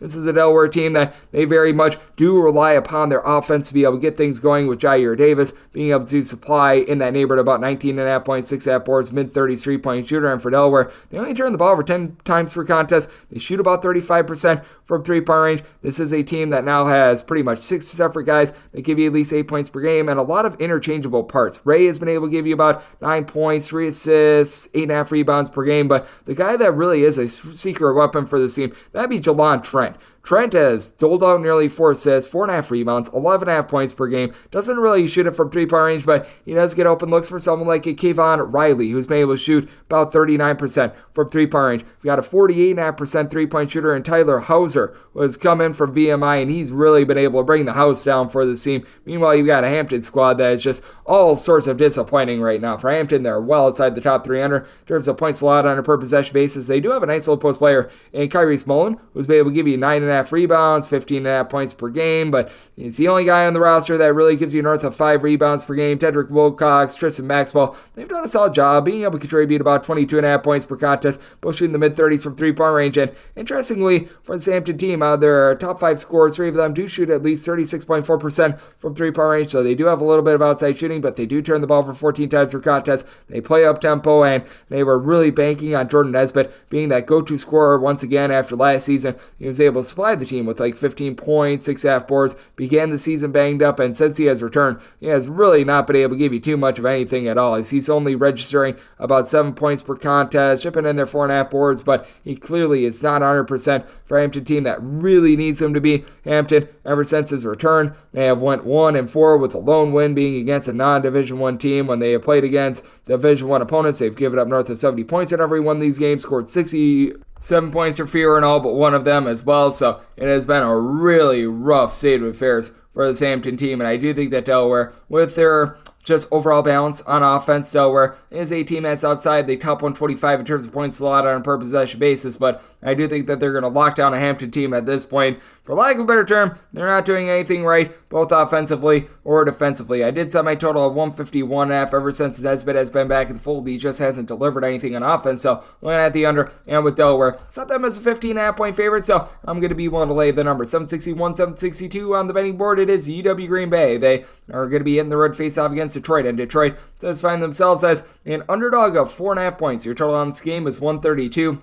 I say UW Green Bay as a favorite, but I can only set Green Bay as a favorite of 3 points. For Detroit, I recognize that they've only covered 3 spreads thus far this season, and it has been a rough team to say the least, but I'm going to be willing to take the points with them. I think that what is going to help out Detroit in this one is the versatility and the size of Edward Del Cadilla. 6'8" combo player that has supplied for the team right around about 9 points, 6.5 boards per game. You got to think that for Detroit, they're probably going to be without their main scorer, Jaden Stone, once again. Jaden Stone has been missing the last few games for this team, has not played since the 18th of December, and you've got him shooting 34.5% for three-point range with 19 points per contest, so that's a big issue for the team. But the good news is you got Marcus Tankersley along with Ryan Hurst, pair of guys that are able to give you about 13.5 points per contest, and for Hurst, he's been able to return to the fold and has been able to do a nice job of being able to supply some production, 13 plus points in 3 of the last 4 games. Now, he's dealing with a little bit of an ailment as well, and he might not be able to go in this one, as Donovan Totley has also been dealing with injuries, but he should be all good to go in this one, as for Totley has been able to do a solid job being able to chip in there about 9 points per contest. I still remember way back in the day, 2018-19 season was one of the best freshmen out there in the SoCon Conference when he was over at Chattanooga, and they go up against a UW Green Bay team that it's just hard for them to win by margin, because this is a bunch that ranks well outside the top 250 in terms of total possessions per game, and they really rely upon one man to do so much of their scoring. That'd be Noah Reynolds. Reynolds has been able to give you about 4.5 assists, 3.5 rebounds, supplying 19.5 points per game, and after a really rough start from three-point range to start the year, he's up to shooting about 35.5% from three-point range. In UW Green Bay, they do shoot about 33.5% from the outside. You'll be able to get a little bit of a nice boost with about 7 points, 3.5 rebounds per game out of Clarence Cummings as well. But for UW Green Bay, it is very much a top-heavy team, because you got Reynolds, and then you got Elijah Jones, who's been able to chip in there 6.5 boards, 9 points per game, and then past that, you really haven't gotten a lot of production outside of those guys. For Detroit, it's a short-end team, and it's a bunch that has been ranking well outside the top 300 in terms of points allowed on a per possession basis, but UW Green Bay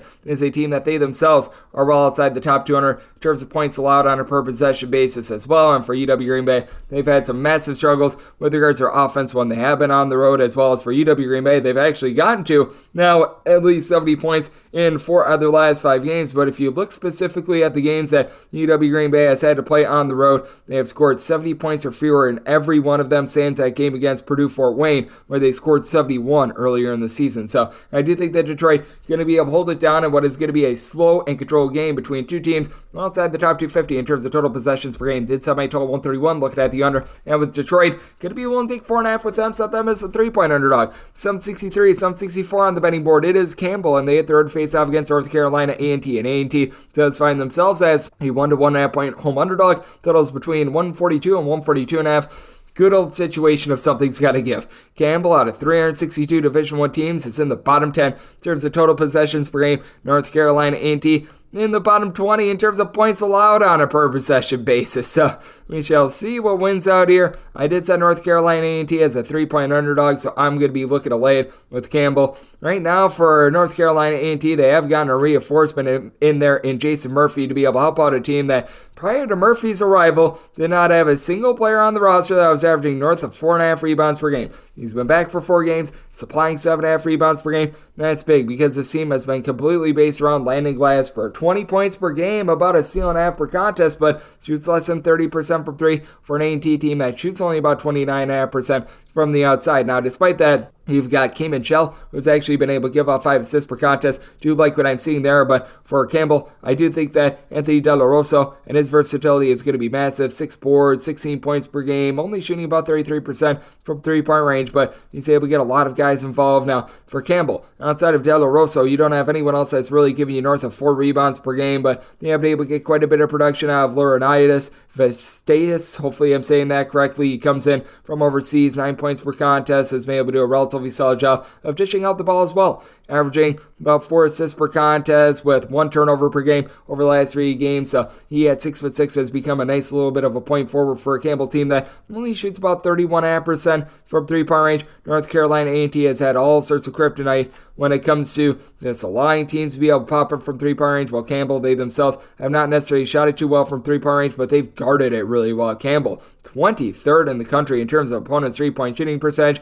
North Carolina A&T, 348th in the country with this regard. I do think that the overall defense of Campbell going to be able to win out. The fact that you just don't have a lot down low for North Carolina A&T as well is a little bit off-putting, and I do think that this is going to be a game that is going to be close enough for some late-game fouling. I do think that that's going to lead to a little bit more production on the offensive side of things for both of these teams, and we have been noticing that this has been a Campbell team that all of a sudden has gotten their offense pumping, 70-plus points in each of their last 4 games. It's a North Carolina A&T team that has now given up at least 79 points in 3 out of their last 4 games as well. So did some I told 143 here at the 142.5. It's a max I'm willing to take over, but going to be willing to take it over, and I'm going to be willing to lay it with Campbell, set them as a 3-point favorite. 765, 766 on the betting board. It is Stony Brook. They are going to be on the road facing off against Northeastern, and Northeastern does find themselves as a 6.5-point favorite. Your total is between 146 and 146.5. Seeing straight 145.5 out there as well, and I did set my total 143. I'm going to be looking at the under with this Northeastern team. They've just been so sloppy with the ball. They've actually cranked up their tempo a little bit more. They're more of a mid-tempo team, but Northeastern just does not do the little things. North of 12.5 turnovers per game.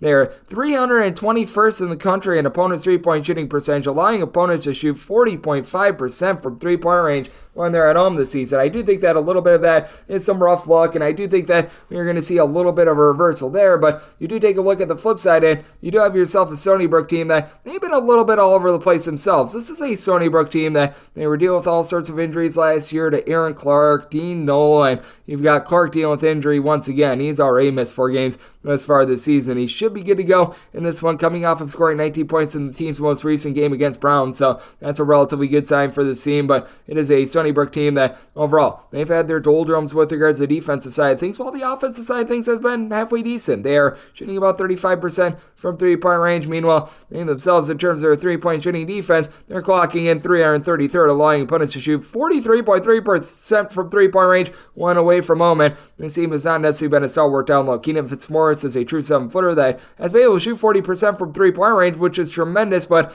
the same time, he only gives you about 5 rebounds per game. That means that Charles Mado, along with Andre Sadi, they're combined 12 rebounds per game. They have to do it all down low for the team. Meanwhile, for Northeastern, I do like what I've been seeing out of Chris Doherty. The transfer from Notre Dame has been able to supply 12.5 points, 7 boards. Not necessarily going to light it up from 3 for a Northeastern team as a whole. They only shoot about 31.5% from three-point range, but Joe Pridgeon, when he's actually been healthy and out there in the fold, has been solid for this team. As for Mr. Pridgeon, he's able to give you about 10.5 points, 5.5 rebounds, 2.5 assists per game. That's a nice, profound impact on the game. And Lucas Okota, who comes in from Harvard, he's been able to give you about 10.5 points per contest as well, but I just don't have any faith in Northeastern being able to cover this number. They really don't have an advantage when it comes to their low post play. It is a Northeastern team that has really been giving up the points recently, 73 plus in 3 of their last 4 games. And it's a Stony Brook team that they themselves have done a nice job of being able to get their offense free flowing as well. So this is a circumstance where I'm going to be willing to take the points with Stony Brook. Did set them as an underdog of 5 points and did set my total 143. Neither of these teams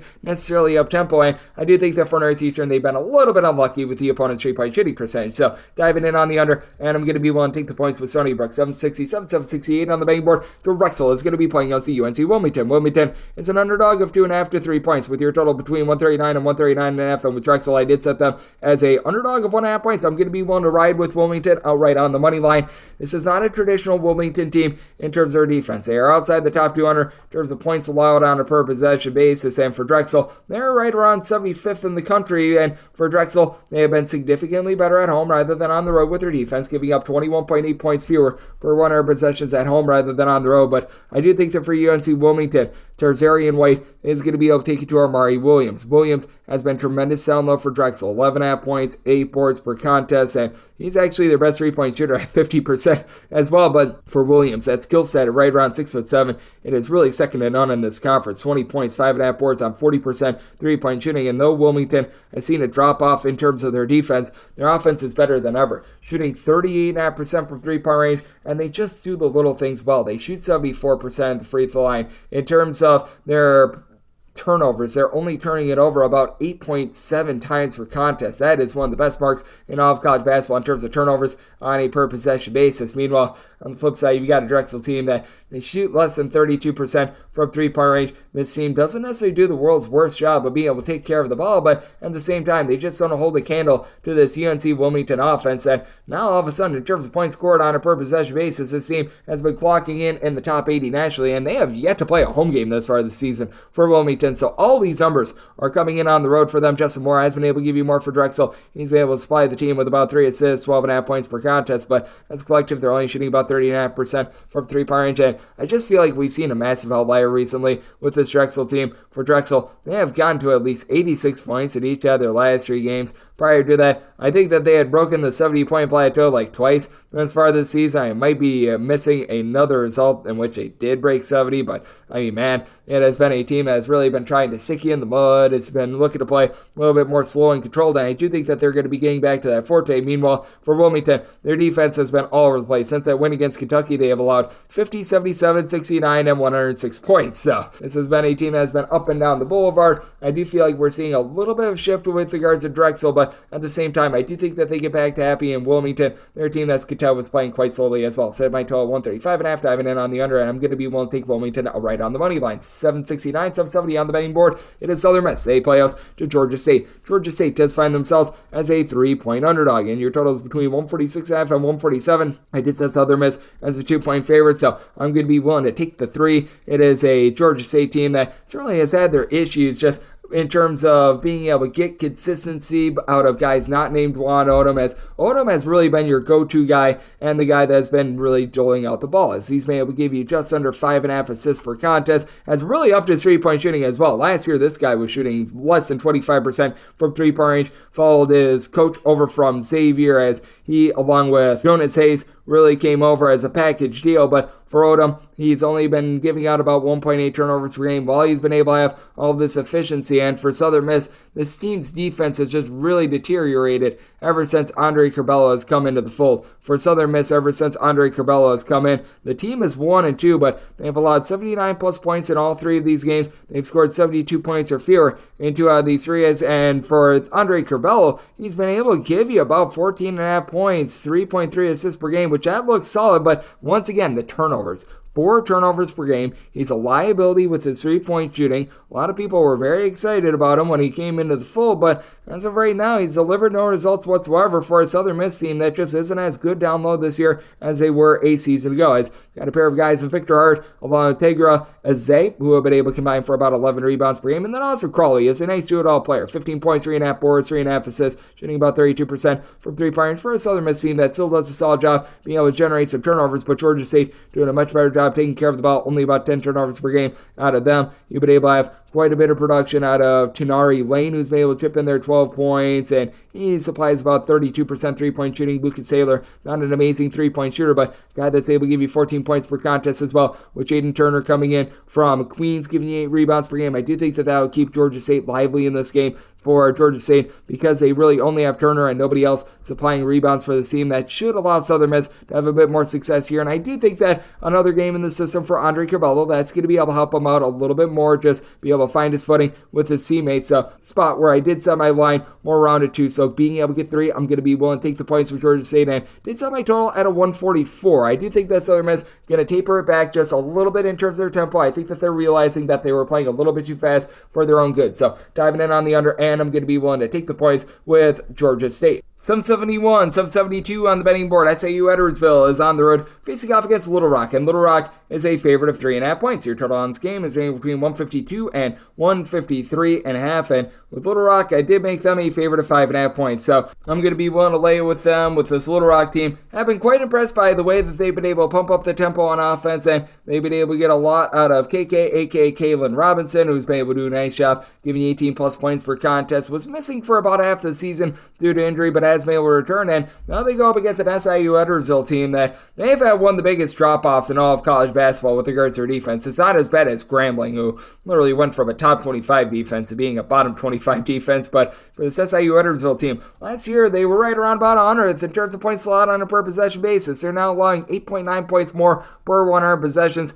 than they did a season ago, 291st with this regard. And for Edwardsville, to their credit, even though the defense has gone downward, the offense has went northward, as you've been able to have the Wright brothers really being able to supply for this team, as Lamar Wright has been one of your better shooters out there in the OVC. He's been able to do a relatively solid job being able to supply the team with a double-figure amount of points per game from three-point range, shooting 39% from three, and then his brother Shamar Wright is the top scorer for the team, 15.5 points on 38% three-point shooting. And with this SIU Edwardsville team, they only turn the ball over about 10.5 times per contest, and you do have DeMarco Minor, who's been able to come up with 8.5 rebounds per game, but Minor doesn't necessarily have a lot of size, and he's the only guy on the team that's been able to give you north of 4.5 rebounds per game. When it comes to Little Rock, each of your top three scorers all give you at least 5.6 rebounds per game. That includes Jameer Chaplin, who's been able to give you 16.5 points, 7.5 boards on 40% three-point shooting. D'Antoni Gordon has been able to do a relatively solid job being able to supply the team with about 5.5 rebounds per game as well. And when it comes to this Little Rock team, they don't necessarily shoot it well from three-point range at 30.5%.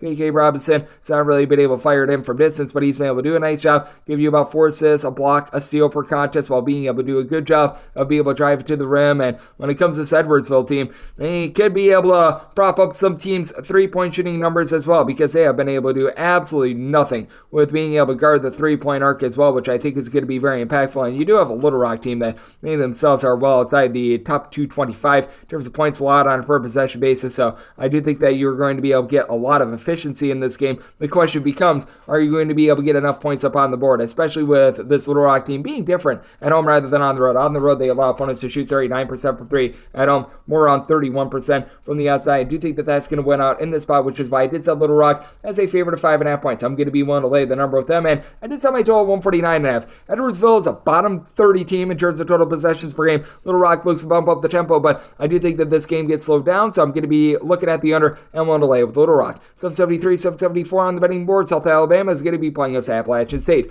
Appalachian State does find themselves as 3.5 point favorites, and your total is between 136.5 and 138.5. Appalachian State, I did set as a 7.5 point favorite. I'm going to be willing to lay the number with Appalachian State. The defense has been relatively solid this year. They've bumped up their tempo, which is why it looks like it might be a little bit worse than it has been in past years. But if you take a look at the raw points allowed on a per possession basis, it's pretty much on par with what they've done in past years. As for Appalachian State, they're right around 74th in the country, and as a matter of fact, they're giving up 2.8 points fewer per 100 possessions this season rather than a season ago. Meanwhile, for South Alabama, this is traditionally a solid, not great, but solid defense, and now they find themselves 202nd in the country in terms of points allowed on a per possession basis, giving up 2.1 points more per 100 possessions at home rather than on the road. They've been dealing with a little bit of an injury to Maxwell Land in the backcourt. We have not seen him really since the beginning of the month of December, and that has really hurt this team, as the non-D1 transfer and Isaiah Gator has really had to carry the mail for the team. 4.5 boards, 15.5 points per game on 36.5% three-point shooting. And for the South Alabama team, to their credit, they only turned the ball over about 10.5 times per contest, but now they have to go up against an Appalachian State team that has been able to do a very solid job down low. And for Appalachian State, they can be hurt a little bit from the outside. They're allowing opponents in a road/shoot-your-court environment to shoot north of 35.5% from three-point range, but overall, the production and the versatility that you have with Appalachian State, just not what we've seen in past years. To the positive, Donovan Gregory has been able to give you 14 points, 3.5 assists on 40.5% three-point shooting for Appalachian State. They don't shoot it well from three. They only shoot about 30.5% from the outside, 67.5% at the free throw line, but they do the little things. They turn the ball over 9.5 times per contest. They grab second chances, with CJ Hunley giving you about 5.5 boards, 8.5 points per game. And on top of that, you got Justin Abson, who's been able to give you 2.7 blocks, 6.3 rebounds per game. This team does a really nice job of being able to hit the glass. They do a solid job being able to generate some second and third chances as well against a South Alabama team that has been really lacking a lot of rebounding pop as well, with this Appalachian State team getting a offensive rebound on about 26.3% of their misses when they're away from home, and South Alabama being a team that has really had a tough time just being able to get those second and third chances. South Alabama currently clocking in 308th in the country with this regard. That should allow Appalachian State to be able to take control of this game, so I did set Appalachian State as a 7.5 point favorite. I'm going to be willing to lay the number, and did set my total 135.5. You got a pair of traditionally slow and controlled teams and an Appalachian State team doing a solid job on defense. So looking at the under, and I'm going to be willing to lay with App State. This is going to be my DK Network right up pick, 775, 776 on the betting board. It is Memphis on the road facing off against Tulsa. Tulsa finds themselves as 8.5 to 9.0 underdogs. So on this game is 151. Hopefully this turns out a little bit better than the over in the Florida State versus Georgia Tech game did, but we're going to be going back to an over. I did set my total at a 157.5. For Memphis and Tulsa, both of these teams have been pushing tempo. Both of these teams in the top 60 in the country in terms of total possessions per game. And while you do have a Tulsa team that currently ranks in the top 30 nationally in terms of points allowed on a per possession basis, I think the context of their defense is very important. They have played at home against three teams that rank outside the top 340 in KenPom. They really haven't played anyone inside the top 100 other than Oklahoma State. And for this Tulsa bunch, I do think that they're going to need to calm down a little bit with their turnovers, 14.3 turnovers per game, but they've been rounding into a little bit of better form with that regard as well. It is a Tulsa team that comes in having scored at least 73 points in 3 out of their last 4 games, with the 73 coming against a Missouri State team that's legitimately really good in terms of their defense. And Memphis scored 77 plus points in every single one of their games in the month of December. It's a Memphis team that they're not an amazing three-point shooting team with any regard, and it's not a Memphis team that necessarily checks that one box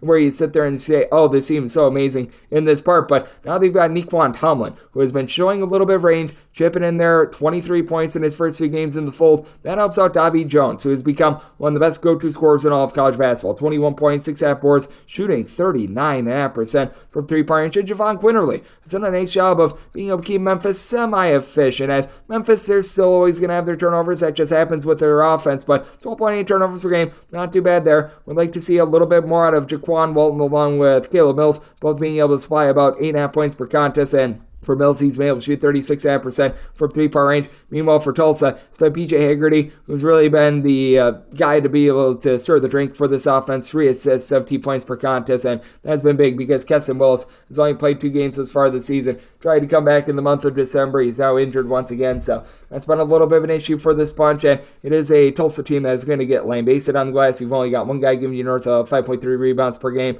That'd be the 10 points and 6.5 rebounds per game for Jared Garcia, but I do think that for this Tulsa team, they're going to have a little bit of a tough time guarding this Memphis team that has all sorts of size. They have all sorts of athleticism, and it's a Memphis team that just night in and night out, they've been able to pump in there the points. And for Memphis, they've had their doldrums on defense as well. I was talking about how they got to 77 plus points at every game in the month of December. Well, this is also a bunch that now they have given up at least 70 points in 8 out of their last 9 games. The lone exception was when they held Virginia to 54 points, and I think that that was a game that still went over the total. So this is a Memphis team that has been having some warts on defense as well. I do think that that's going to cause for very much an up and down game. Both of these teams have been relatively solid with regards to their 3-point shooting defense, but neither of these teams necessarily have a lifeblood to where they need to rely upon 3-point shooting, and they really need to be hitting those outside shots in order to be effective on offense. Because you take a look at this Tulsa team in terms of percentage of their points that come from made threes, they're about 253rd in all of college basketball, and Memphis,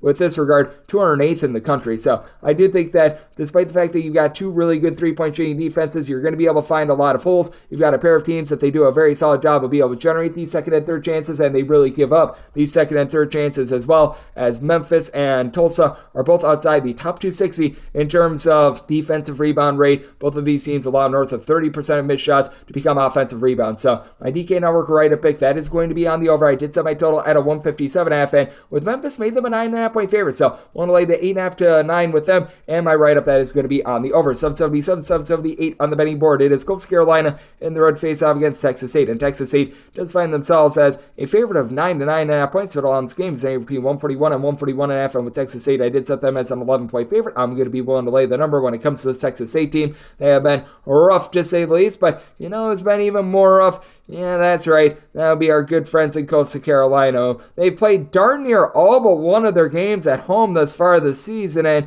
it really hasn't helped them out too much. In terms of offensive efficiency, the team ranks 166th in all of college basketball, and they're well outside the top 250 in terms of points allowed on a per-possession basis. They face off against the Texas State team that has had a tough time finding too much of a semblance of offense, and for this Texas State team, they are a bunch that they don't necessarily attempt a lot of threes. So the forte of Coastal Carolina being able to hold opponents in a roadside-shoot corner environment to shooting about 24.5% from three-point range is not going to apply as much here for Texas State. It's been a little bit of an uphill battle for them really all season long because they were relying upon Tyrell Morgan to really be the main low-post presence for this team. He's only been able to be out there for 2 games thus far this season, but you've got Brandon Love, who's been able to do a solid job, give you about 10.5 points, 5.5 rebounds per contest, and now you've got back to full Jordan Mason as well, someone who missed the first 6 or 7 games of the season, and he's really been a transformative player in the backcourt as he's been able to shoot in the neighborhood about 30% from three-point range. That's not really where he shines because he's more of a facilitator. 14.5 points, 3.5 assists, 2 steals per contest, so he's been able to do a nice job of being able to mix and match for the team, and as a matter of fact, he's been able to generate 13 steals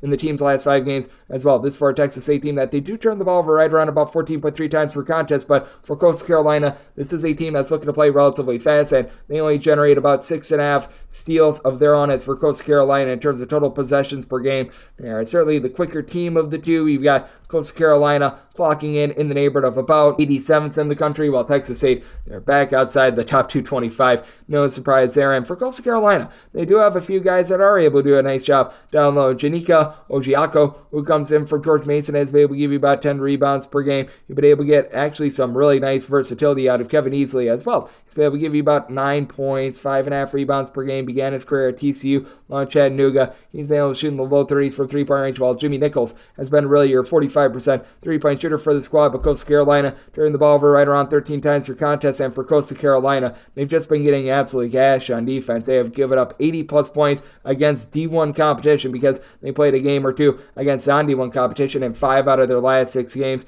It's a squad that has given up at least 70 points in every single one of their games, except for perhaps one against D1 competition as well. It is actually every single one of their games, and for Texas State, this team has been having a tough time finding scoring against Division I competition as well. If you take a look at all of their D1 games, it is the Texas State team that has been held to 67 points or fewer in pretty much all but 2 out of their last 7 games. So it's a situation of something's got to give, and I do think that Texas State, with their low post play and with the fact that they do a relatively solid job of holding up on defense against the Coastal Carolina team that is very soft on the inside, that is going to be able to win out. So I did set Texas State as an 11-point favorite. I'm going to be willing to lay the number. Coupled with that, Coastal Carolina just has not played a lot of true road games either, and did set my total 137, so also going under 779, 780 on the betting board. It is Arkansas State. They play us to Georgia Southern. So Georgia Southern does find themselves as 10.5 to 11-point underdogs. Your total is between 146 and 146.5.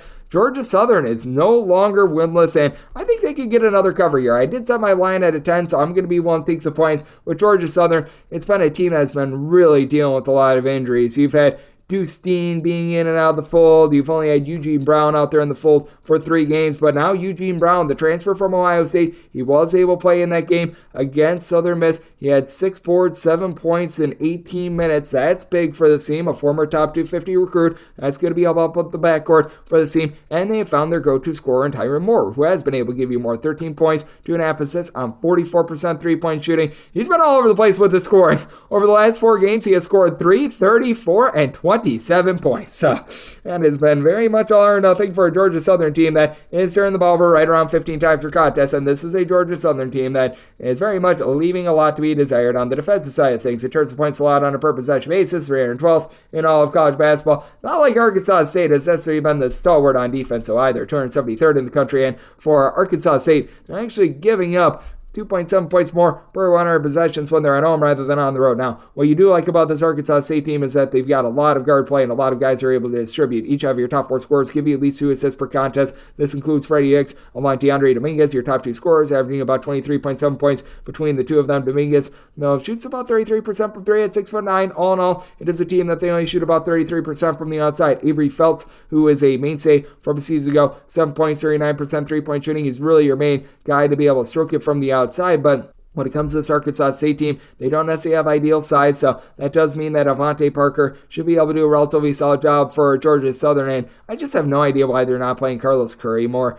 Carlos Curry was a really good low-post player for them last year that averaged about 7 rebounds per game. This year, he has been averaging about 2.9 points, 2.8 rebounds per game. It just feels like he's been buried on the bench and, for lack of a better term, has been thrown into the doghouse, but with Georgia Southern now getting a little bit healthier, with Arkansas State having their issues on defense, I do think that this is going to be a bit of an up and down game, and I do think that Georgia Southern is going to be able to hold in there. It is an Arkansas State team that, to their credit, they've now given up 74 points or fewer in 3 of their last 4 games, so they're looking a little bit better there. Meanwhile, you've got a Georgia Southern team that they themselves have given up 74 or fewer in 4 of their last 5 games. So, interesting scenario here. I did set my total at a 150. I do think that this is going to be a little bit more of an up and down game. Going to be looking at the over, and at north of 10, I'm going to be looking at the points with Georgia Southern. 781, 782 on the betting board. Louisiana is going to be playing us to James Madison. James Madison does find themselves as 5.5 to 6.5 point favorites. Their total is between 156.5 and 157. And when it comes to old JMU, I did set them as a favorite of 10.5 points. I'm going to be willing to lay the number. I just don't think that these two teams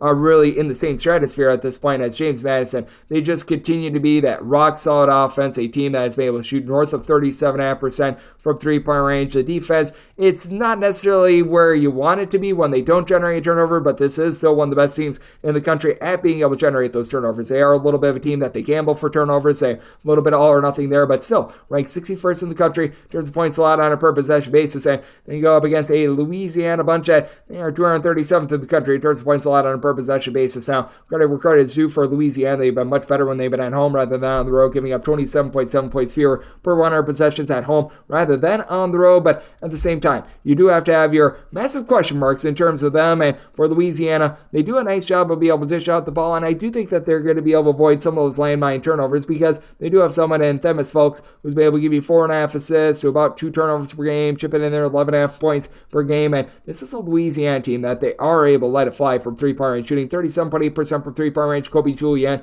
has been one of the more underrated mid-major players in all of college basketball, 18.5 points, 4.5 boards per game. And Joe Charles does a nice job down low. He's been able to supply 9.2 rebounds per game, but the issue that you have with that is that he is pretty much the only guy on the roster that gives you north of 5 rebounds per game, and this is a Louisiana team that I was mentioning their overall defense. The one place where they've excelled is opponents' 3-point shooting percentage. They're only opponents to shoot 17.5% from 3-point range at home. I do think that that is going to be going a little bit downward, and for James Madison, credit where credit is due for them. They're allowing opponents to shoot 27.5% from distance on the road. I feel like these are two numbers that are just very much not sustainable, and I do think that both of these numbers are going to be hyped up quite a bit, especially with the way that both of these teams hit threes. We've got Kentrell Garnett on the flip side for this Louisiana team. He has shot north of 40% from 3-point range each of the last 2 seasons, shooting 43% from the outside with about 9.5 points per contest this season. But for James Madison, despite the fact that they've only got one guy on the roster giving you north of 5.2 rebounds per game, I do think that they're going to hold up against Joe Charles. I like what I've seen out of TJ Bickerstaff,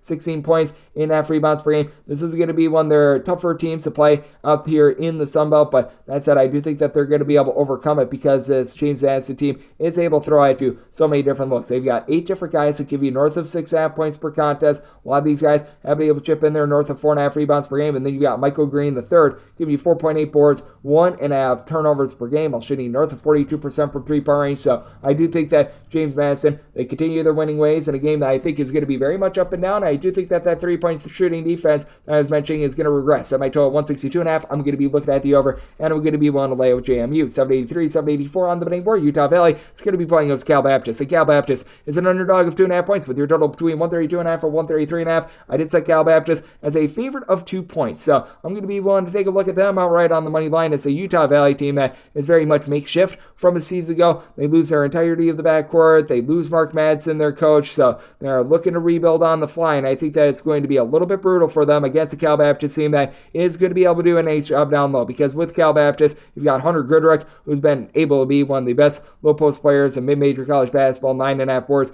per contest last year. Shot well north of 40% from 3-point range. It's taken quite a bit of a nosedive thus far this season, but I still do think he's going to be able to do a good job down down low, pairing with Ivan Odriogo, who's been able to give you 8.5 boards, 10.5 points per game, and then you've got Blando Chiqueño, who's been able to start to light it up a little bit more from three-point range. He gives you 10.5 points per game as an ancillary scorer to Dominique Daniels, who's been an 18-point-per-game guy. It's a Cal Baptist team that they don't shoot it well at the free throw line. That is an issue for this team. They shoot 65.5% at the free throw line. If this is a nip-and-tuck game, you do have to have your trepidations there, but this is also a Utah Valley team that they're going to be relying upon Trayvon Doris to really control things down low. He's been able to do a relatively solid job, but be able to chip in there about 7 rebounds per game. Was a starter over at Utah State a season ago, and he's able to give you a block and a half per contest. But for Utah Valley, they shoot 26% from three. They do turn the ball over about 12.5 times per game. Utah Valley, not a bad team in terms of their defense, but at the same time, when you've got that roughly shooting numbers, you need to be amazing on defense to be able to offset that, and they're just not quite there. 160th in the country in terms of points allowed on a per possession basis, and as a matter of fact, they're allowing half a point more per 100 possessions when they are at home rather than when they are on the road. Meanwhile, this is Cal Baptist team that ranks more around 111th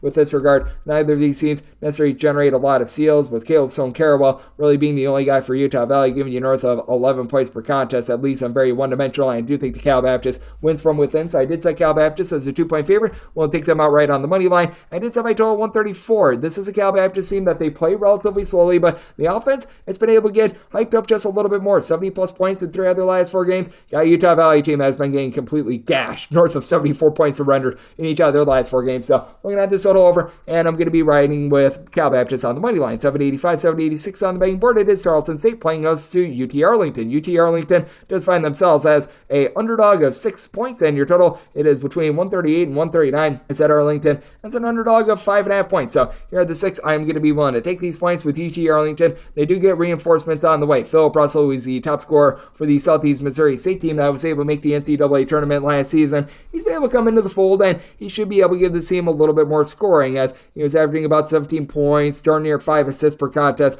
a season ago. This is for a UT Arlington team that overall this season has had a really tough time holding on to the ball. 15.5 turnovers per game. That is a bottom 20 mark in all of college basketball, but the team should be able to do a solid job down low. Shamar Wilson, DeJuan Gordon being able to combine for about 16.3 rebounds per game. They're combining for about 22.5 points per game as well, and you do have some guys off the ball that are able to shoot it well from three-point range, like a Cade Douglas, who's been able to shoot 40.5% from 3. Makai Williams has been giving you a relatively similar shooting clip as well. Both of these guys give you about 8 points per contest. And then on the other side, you've got a Tarleton State team that they always have had a lack of three-point shooters. They've actually been able to get a little bit more on the glass, because Tarleton State, they're always a team that they do a good job of generating turnovers, and they're doing that once again this season, as this season they are a team that ranks in the top 3 nationally in terms of turnovers forced on a per possession basis, but oftentimes that means that Tarleton State is very prone to giving up a lot of easy buckets. If they don't generate that turnover, that typically leaves them a little bit more vulnerable from the outside. Tarleton State thus far this season, 166th in the country in terms of opponents' three-point shooting percentage, so that has improved just a little bit, and Keandre Gaddy has been able to give you a bit more down low, 13.5 points, 7.8 rebounds per game, so you do like what you're seeing out of him, but he's really the lone guy on the roster that gives you north of 5 rebounds per game. This is a Tarleton State team that they take that philosophy of the whole is greater than the sum of its parts, with 9.5 turnovers per game, but among your top 5 scorers, you've got 4 of them giving you at least a steal per game. 3 of them generate at least 1.5 steals per contest, and then Ja'Cory Smith has had to be your main scorer with about 15 points per contest for a team that only shoots about 27.2% from three-point range, so we have seen massive struggles there. It's an Arlington team that they come in having given up at least 73 points in each of their last 4 games against Division I competition. As a matter of fact, last time they gave up fewer than 70 points to a D1 team was against Alcorn State. That was all the way back in November, and that's the only time that they've done so thus far this season. Meanwhile, it's a Tarleton State team that they themselves have been having a little bit of a rough time being able to find some offense as well against D1 teams, because they have played against a bunch of non-D1 teams. They have scored 66 points or fewer 2 of their last 3 games. So good old situation of something's got to give. I do think that things get tamed down just with Tarleton State's play in general. I did set my total 135.5. I'm going to be one to take a look at the under, and with this UT Arlington team, we'll take 6 or more with them. 787, 788 on the betting board. It is Grand Canyon, and they're going to be hitting the road. They're going to be facing off against Southern Utah, and Southern Utah does find themselves as a home underdog of 9 to 9.5 points, totals between 155 and 156.5. No question about it. Grand Canyon a little bit better at home rather than on the road, because when you go into that Grand Canyon arena, I mean, it's like stepping into a rave. It's just absolutely immaculate. But that said, I still think the Grand Canyon goes on the road and they're going to be able to get the job done. I did set them as a 10.5 point favorite. I'm going to be willing to lay the number with Grand Canyon. They're not quite the same three-point shooting team that they were a season ago. Last year, they were just really able to go bombs away from three-point range. You knew that was not sustainable this season, and as a result, they needed to tighten up on defense, and they've been able to do so. They're now 67th in the country in terms of points allowed on a per possession basis, only giving up about 2.5 points more per 100 possessions when they're on the road rather than when they are at home. And you take a look at Grand Canyon against Division I competition, they have now allowed 70 points or fewer in each of their last 4 games, and if you want to date it back a little bit further, 71 points or fewer in 6 out of their last 7 games. It's high on Grant Foster, who was the number 1 junior college transfer a few seasons ago, has come in and really transformed this team. 20.5 points, shoots only about 32% from three-point range, but generates nearly 2 steals per contest, gives you a little bit over a block per contest for a team that is getting about 5.5 blocks per game. You don't necessarily have that one dominant shot blocker, though. Gabe McLaughlin has been able to give you 8 rebounds per game, and that's going to be a big-time issue against a Southern Utah team that they've got one guy that gives you another 5.7 rebounds per game, and that would be the 6'9" gentleman, and Pasa Falah, who's been able to give you about 6.3 rebounds per game. Now, good news for Southern Utah. Jamari Sibley, 2-time transfer that was ineligible to begin the season. He's not eligible, and in his 3 games back, 8.5 points, 5.5 rebounds per game, began his career over at Georgetown, so he should be able to give this team a little bit of a shot in the arm. And then you've got Dominique Ford, who's been able to generate for the team about 15.5 points on 36% three-point shooting, but it is a Southern Utah team that they're only shooting 31% from three-point range. To their credit, they only turn the ball over about 10.5 times per contest, but this is a Southern Utah team that under Rob Jeter, they're probably never going to be really too amazing of a defensive team, and that has been the case this far this season in terms of points allowed on a per possession basis for the Southern Utah team, a team that you'd expect to have a nice home court advantage, 277th in all of college basketball, and they're allowing darn near a point more per 100 possessions at home rather than on the road. They have given up at least 74 points in 4 of their last 5 games, with the lone exception coming up against a sad Middle Tennessee team.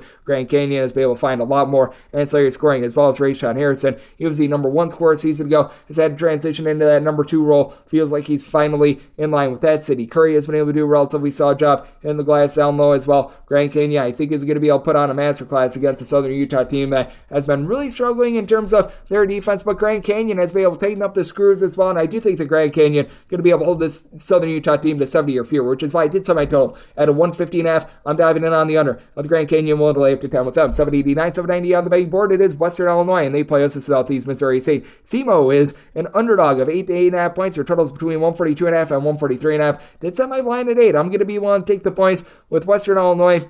Just feels like it's a bit of a strange team thus far this season, as for Western Illinois, Drew Cisse has been tremendous in the post, as he's been able to supply the team with nearly 12 rebounds per game. That's a top 10 mark in all of college basketball, but Southeast Missouri State, even though they're going to be completely outgunned down low, now they're getting Dylan Branson back in the fold, and I do think that that's big for them. His return in their last 4 games has not necessarily been too much of a scorer, but has been able to give this team a little bit of facilitation with about 2.5 assists. At 6'5" last season, shot about 34% from three-point range for their NCAA tournament team, and now you've got Rob Martin, who has really been able to step up from a scoring standpoint as well, shooting 42% from 3. He's been able to supply the team with about 12 points per contest, and that's a little bit of a weak point for this Western Illinois team. While they do have Cisse, who's been able to do a really solid job down low of being able to generate some rebounds, this is still a Western Illinois team that leaves a lot to be desired, especially on the perimeter with regards to their defense. For Western Illinois, about 200th in the country in terms of points allowed on a per possession basis. Southeast Missouri State certainly leaving a lot to be desired themselves at 321st, but for Western Illinois, I do think that they can be hurt quite a bit from the outside. They don't have quite as much of a backcourt as they did a season ago. Now, you're going to need to get Adam Larson going a little bit more for Southeast Missouri State as well. He's been incredibly inconsistent with regards to his three-point shooting, so that has negatively affected this team. But for Western Illinois, when it comes to just being able to get a lot with regards to the backcourt, you've had James Dent be able to provide 14.5 points per contest for a team that they only shoot about 31.5% from 3, 13.5 turnovers per game as well. So that's been a little bit rough. Josiah West has been able to give you about 5.3 rebounds rebounds per game, but outside of he and Cisse, there's really not a lot down low. And you've got a Southeast Missouri State team as well that's generating more turnovers and steals than Western Illinois. Credit where credit is due for Western Illinois. They've actually given up 70 points or fewer in now each of their last 5 games. That said, if you take a look at the competition that they've been playing against, not necessarily the world's greatest. There were 2 non-D1 opponents in there, along with like UW Grande, Central Arkansas. So that has really led to Western Illinois rising up with their defense, giving up 71 points or fewer in each of their last 7 games. So I do think that this is going to be a game that might be tapered down just a little bit on that front. I did set my total as a result at a 144, but I do think that this game is going to be close enough for late game filling, and you do have a Southeast Missouri State team that at their core last season, they were very much an up-tempo team. So this is a circumstance where I'm going to be willing to take a look at the over at the 143, set mine at a 144, and with Western Illinois, can I make them an 8-point favorite? So 8.5 plus, going to be willing to take the points with SEMO. 791, 792 on the betting board. Southern Indiana is playing us at Tennessee State, and Tennessee State is a 2.5 to a 3.5 point favorite, and your total is 143.5 with Tennessee State. I did set them as a favorite of 2.5 points, so this is a circumstance where I'm going to be willing to take 3 plus here with Southern Indiana. Southern Indiana certainly has had their warts as far as the season, but it does feel like they're starting to get things online after they lost pretty much each other top 5 scores from a season ago. Jeremiah Hernandez has been that main man thus far this season with about 14.3 points per game for a Southern Indiana team that last year was amazing from 3-point range as far as this season. Shooting was 31% from 3-point range, but AJ Smith being able to supply 9.5 rebounds per game is big. Doesn't necessarily have ideal size, but he's been a nice replacement after Jacob Polakovic was one of your top rebounders in all of college basketball. And it's much needed for a Southern Indiana team that now they're clocking in right around about 219th in the country in terms of points allowed on a per possession basis, but they're giving up 16.5 points less per 100 possessions at home rather than on the road. And they go up against a Tennessee State team that, in regards to teams in the OVC, they're not bad with regards to their defense, but still clocking in terms of points allowed on a per possession basis well outside the top 200, as currently they're in that category of about 248th. They've been able to get quite a bit in the backcourt. E.J. Bellinger along Christian Brown are both giving you 13 plus points per contest. Brown has been dealing with a few injuries, but has been able to return and has given the team double figures in each of the last 5 games. So they've been able to do a rock solid job there. Both of these guys shooting north of 35.5% from 3-point range, but Bellinger is the only guy in the roster that really gives you north of 5.3 rebounds per game. Keenan Hodges, who comes over from Eastern Illinois, he's been a nice versatile player, 5.5 boards, 10.5 points, 2 steals per game. Has been a team that's been a little bit banged up, and now they've got Jason Thibodeau down low, the transfer from Florida, back in the fold. He's given the team 11 plus points in each of the 2 games since his return, and a combined 7 blocks in these 2 games as well. So that is going to be hurting this Southern Indiana team a little bit, and that should cause for a little bit more defense to be played in this one. But I do like the way that Southern Indiana has been able to find a little bit more recently on offense, as this team has been able to get past 72 points in now 3 of the last 4 games. It is a Tennessee State team that, even with Thibodeau back in the fold, allowed 82 and 91 points in those 2 games as well. And it's a Tennessee State team that, against C1 competition, they just have not been able to get anything going with regards to their defense. They have given up at least 74 points in out each of their last 5 games. So a little bit of a situation if something's got to give. I do think that Thibodeau is going to be able to do a relatively solid job holding things down. So I did set my total 142.5. I think that needs to be factored in, but with Southern Indiana, they're finding more with their backcourt. It's a Tennessee State team that has been turning the ball over about 12.5 times per contest as well. And I do think that Southern Indiana, for a team that has a lot of warts, going to do a better job of protecting the ball to keep them lively in this game. So going to be taking a look at this 143 plus under, and going to be willing to take 3 plus here with Southern Indiana. 793, 794 on the betting board. UT Martin is going to be playing up to Eastern Illinois. Eastern Illinois is a 9.5 to a 10-point underdog. Totals between 149.5 and 151 with Eastern Illinois. This team has been very interesting, to say the least, as far as the season, because they actually were within 1 possession against Kansas on the road about, I would say, a month and a half ago. They were a 30-point underdog in that game, so they've actually had some good results recently, and I like what I've seen out of this team, so I'm going to be willing to take the points. With Eastern Illinois, they've been able to get a little bit more down low this season thanks to Cooper Jacoby being able to step up 10.5 points, 8 boards per contest. It's still an Eastern Illinois team that they're ranking well outside the top 250 in terms of points scored on a per possession basis, in terms of points allowed on a per possession basis. This is still a defense that leaves something to be desired, but now they're up to about 238th. They're doing a little bit of a better job thus far this season, and it's an Eastern Illinois team that's out generating about 8 steals per game. They're going up against a UT Martin team that they're going to be looking to push tempo for this this UT Martin bunch, they do rank in the top 10 nationally in terms of total possessions per game, so they're looking to run it and gun it and just rip it down your throat. You've got Jordan Sears, who's one of the best mid-major scorers that you're going to find with 20 points, 4.5 assists, shooting 46.5% from three-point range. And when it comes to Jacob Cruz, how about him being able to give you 8 boards, 17.5 points on 42.5% three-point shooting as well? But this is a UT Martin team that they themselves rank well outside the top 250 in terms of points allowed on a per possession basis. And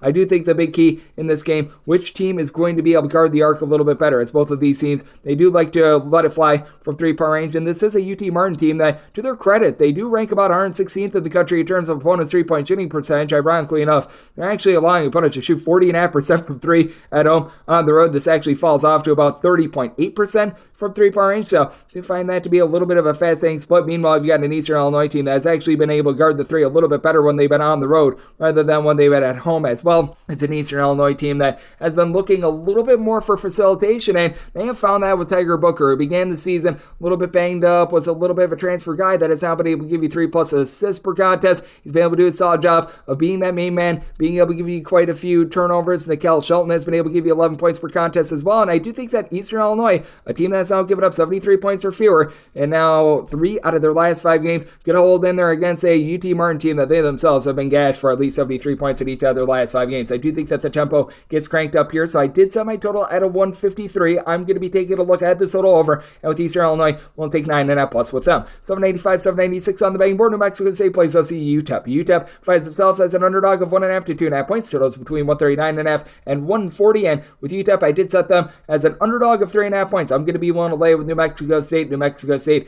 has had all sorts of issues, and this team still looking to find a little bit of chemistry. That's just what happens when you replace every single player on the roster from a season ago, and you have to replace the coach as well. So, I mean, just a myriad of different things happen in that one. But that said, I do think that this is going to be a little bit more of a nip and tuck game than a lot of people expect, because this is certainly a bunch in UTEP that is going to be looking to hang their hat on defense. They've been able to do a solid job of being a top 20 team in all of college basketball in terms of turnovers forced on a per possession basis. But I do think that for New Mexico State, they've got the most well-rounded player out there on the court. I'm not going to say the best, because you have for UTEP a guy in Tay Hardy who's able to throw the ball in the basket, 14.5 points. He's shooting from three-point range right around about 38% for a team that, as a collective, they are shooting less than 30% from three-point range. So that's been a little bit of an issue, but when it comes to the overall skill set that you do have with Mr. Femi Odekale, he's able to give you about 11 points. He chips in there about a steal and a half, 2.5 assists per contest. So, and he's very well-rounded. Has been off with his three-point shooting, but you've got Jalen Jackson-Posey, who's been able to shoot it well from three-point range at north of 40%, was a little bit banged up towards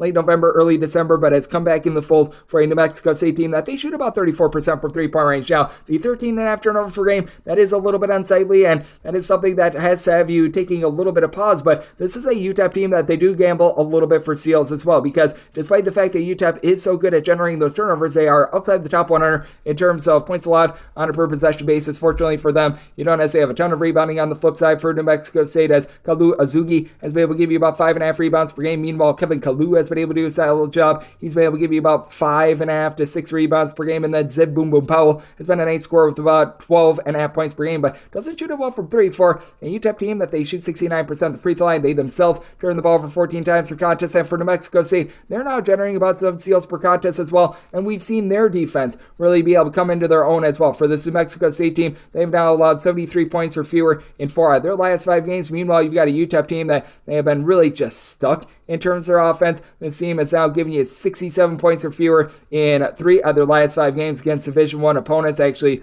make that 5 out of their last 7 games against Division I opponents. So I do think that for UTEP, they're going to have a little bit of a tough time scoring, and I do think that this is going to be turning into a little bit more of a sloppy game in which both of these teams may have a tough time being able to put the ball in the basket, but in the end, New Mexico State and their overall versatility down low going to be able to win out. I did set New Mexico State as a 3.5 point favorite, going to be willing to lay the number, and did set my total 137.5, so also diving under 797, 798 on the betting board. North Texas hits the road to face off against Wichita State. Wichita State is a favorite of a point, totals between 131.5 and 132.5, and with Wichita State, made them 3-point favorites. I am going to be willing to lay this very small number when it comes to Wichita State. They've done a really nice job of being able to mix and match in the transfer portal, and I do think that they're going to be able to do a solid job of winning this battle down low. With North Texas, the loss of Abdu Usman certainly was big in terms of their low post play, and despite the fact that you don't have Grant McCaslin in the fold, this is a North Texas team that has stayed very true to their roots. This is a team that they play very slow, very under control. Robert Allen has become that main rebounder for this team, giving you about 7.5 boards per contest, despite only chipping in there about 5.5 points per game. And for North Texas, still a relatively solid three-point shooting team at 37% from the outside. You've been able to have CJ Nolan be able to shoot about 42% from three-point range, and then you've got a pair of guys in Reuben Jones, Jason Edwards that have been able to take hold of this offense. Jones, your main facilitator, 3.8 assists, steal and a half per contest, shoots about 34% from three, and Edwards, he shoots about 35% from three with 15.5 points per contest. But for Wichita State, just the overall versatility that you get on the team, I think is very big. Kenny Foto is someone that at 6'10", he's able to pop threes if he needs to. 11.5 points, 7.8 rebounds per game, and he's one of three guys on this roster that give you at least 6.7 rebounds per game, with Dallin Original along with Quincy Ballard being the other two. And Ballard, 2.2 blocks per contest. I think that he wins that battle down low. And then you've got Kobe Rogers, who comes in from the Metro Atlantic, shooting 40% from three-point range for a Wichita State team that they only shoot about 31% from three-point range, but they do go up against a North Texas team that, while they've been able to do a very nice and supreme job with regards to their defense, this is once again a team that ranks in the top 50 in terms of both points allowed on a per possession basis and opponent's three-point shooting percentage. They have been a little bit more wobbly recently, and for Wichita State, we have seen this team do a really good job of being able to control the boards. For Wichita State, they are also a top 40 team in the country in terms of opponent's three-point shooting percentage. So I did set my line at 3. I'm going to be willing to lay the small number with Wichita State, despite the fact that Wichita State is a little bit more of an up-tempo team in their own right. I do think that this is going to be a game that gets slowed down. Set by total 125. North Texas does a good job of controlling tempo, so looking at the under, and I'm going to be willing to lay the number with Wichita State, 799, 800 on the betting board. You've got Gonzaga playing against Pepperdine. Pepperdine does find themselves as 20 to 20.5 point underdogs. Totals between 153.5 and 155. This has seen a massive jump with regards to the total. This opened up at a 151.5. I wholeheartedly agree with the jump. I did set my total at a 158, so I'm going to be taking a look at this total over, and I'm going to be willing to take the points with Pepperdine. I did set this line at a 20.5, so this is not necessarily one of those games where I do think that it's necessarily going to be a game where Pepperdine is going to be bringing this down to like the final possession or anything like that. But with this Pepperdine team, we have been seeing some more fight out of this team, and Houston Malik is a guy that's able to throw the ball in the basket. This guy has been able to register north of 14 points per contest, shooting just below 40% from three-point range. Do love what I've seen out of him, and this is just a Gonzaga team that doesn't have that go-to guy or that just main man like they've had in past years in terms of their overall scoring, as this team has been looking to mix and match. One night it's going to be someone like a Dusty Stromer, another night it's going to be Graham Ike, the next night it's going to be Ryan Nembhard, and Nembhard is really the biggest kryptonite of this team, as he's been turning the ball over darn near 3 times per contest, shoots 15% from three-point range. You just need more out of him, because Anton Watson and Graham Ike have been quite solid for this team. I mean, they're not Drew Timme, but they're both giving you between 14 to 14.5 points per game. They're both chipping in there 7.5 plus rebounds per game, and Watson shoots 45% from three. Ike has some versatility, shooting 36.5% from the outside. Heck, even someone like a Ben Gregg, great name, he's been able to shoot 38% from three-point range as well. So, I mean, for Gonzaga, they've got a lot of nice pieces, but they need Nembhard to be able to take control of the ball a little bit more. Now, this is a Pepperdine team that they don't necessarily generate a lot of turnovers, so that is going to be to the help of Nembhard and really the total. But you've had Michael Ajay, who's come in from the Division II level, was playing out there in the Pacific Northwest, where they've got a good D2 sort of crop of teams, and he's been able to throw in there 17 points, 9.5 boards, shooting 55% from three. Certainly a number that I think is going to be taking a little bit of a drop off. Now, I will say, to the credit of Gonzaga, after they were ghastly on defense, they're now a top 80 team in terms of points allowed on a per possession basis. So they've been better thus far this season, but for this Gonzaga team, they are a bunch that at home is allowing opponents to shoot about 34.5% from three-point range. Pepperdine a little bit better with their defense this season, but they're 310th in the country in terms of opponents' three-point shooting percentage, and when they're in a road/shoot-record environment, they are allowing opponents to shoot north of 46% from three-point range. I do think that Nembhard is going to be able to pick up the offense just a little bit more, and I do think that that's going to be very helpful moving forward for this Pepperdine team. So I'm going to be willing to take anything north of 20 with Pepperdine. Did set my line at 20, and when it comes to the total, I did set it at a 158. I do think that we are going to once again see these teams going very up-tempo and playing with their hair on fire. So looking at the over, and I'm going to be willing to take north of 20 with Pepperdine. 801, 802 on the betting board. It is Minnesota, and the state with the smallest strengths in the union. It's the road face-off against Michigan. Michigan, a 6 to a 6.5 point favorite. Totals between 151.5 and 152, and I did set my total 148.5. I'm going to be willing to take a look at the under. Michigan certainly has been bumping up their tempo this year. They're now in the top 75 in terms of total possessions per game, but I actually really like what I've been seeing out of this Minnesota team. I do, though, think that Michigan is going to be able to hit the gas a little bit more, and I do think that Minnesota Minnesota is going to have a little bit of a tough time just being able to take care of the ball, which is why I did set my line at a 6.5. I'm going to be willing to lay the number. We do need to point out the fact that Elijah Hawkins has been much more efficient this season at Minnesota than he was a season ago at Howard. At Howard, he actually led qualifying D1 players in terms of turnovers on a per-game basis with right around 4. He's been able to bump that down to right around 3 thus far this season, so that has been pretty tremendous, and he gets the help of Dawson Garcia, who's been able to give you about 17.5 points, 7 boards per contest, but I think that Olivier Kamwa is going to be a little bit of a tough matchup for him. 17 points, 7.5 boards. Kamwa is now shooting 41.5% from 3, and Michigan as a whole, they shoot 38.3% from 3-point range. Now, this is a Minnesota team that actually is the best cover team in all of college basketball. They have pretty much covered all but one of their results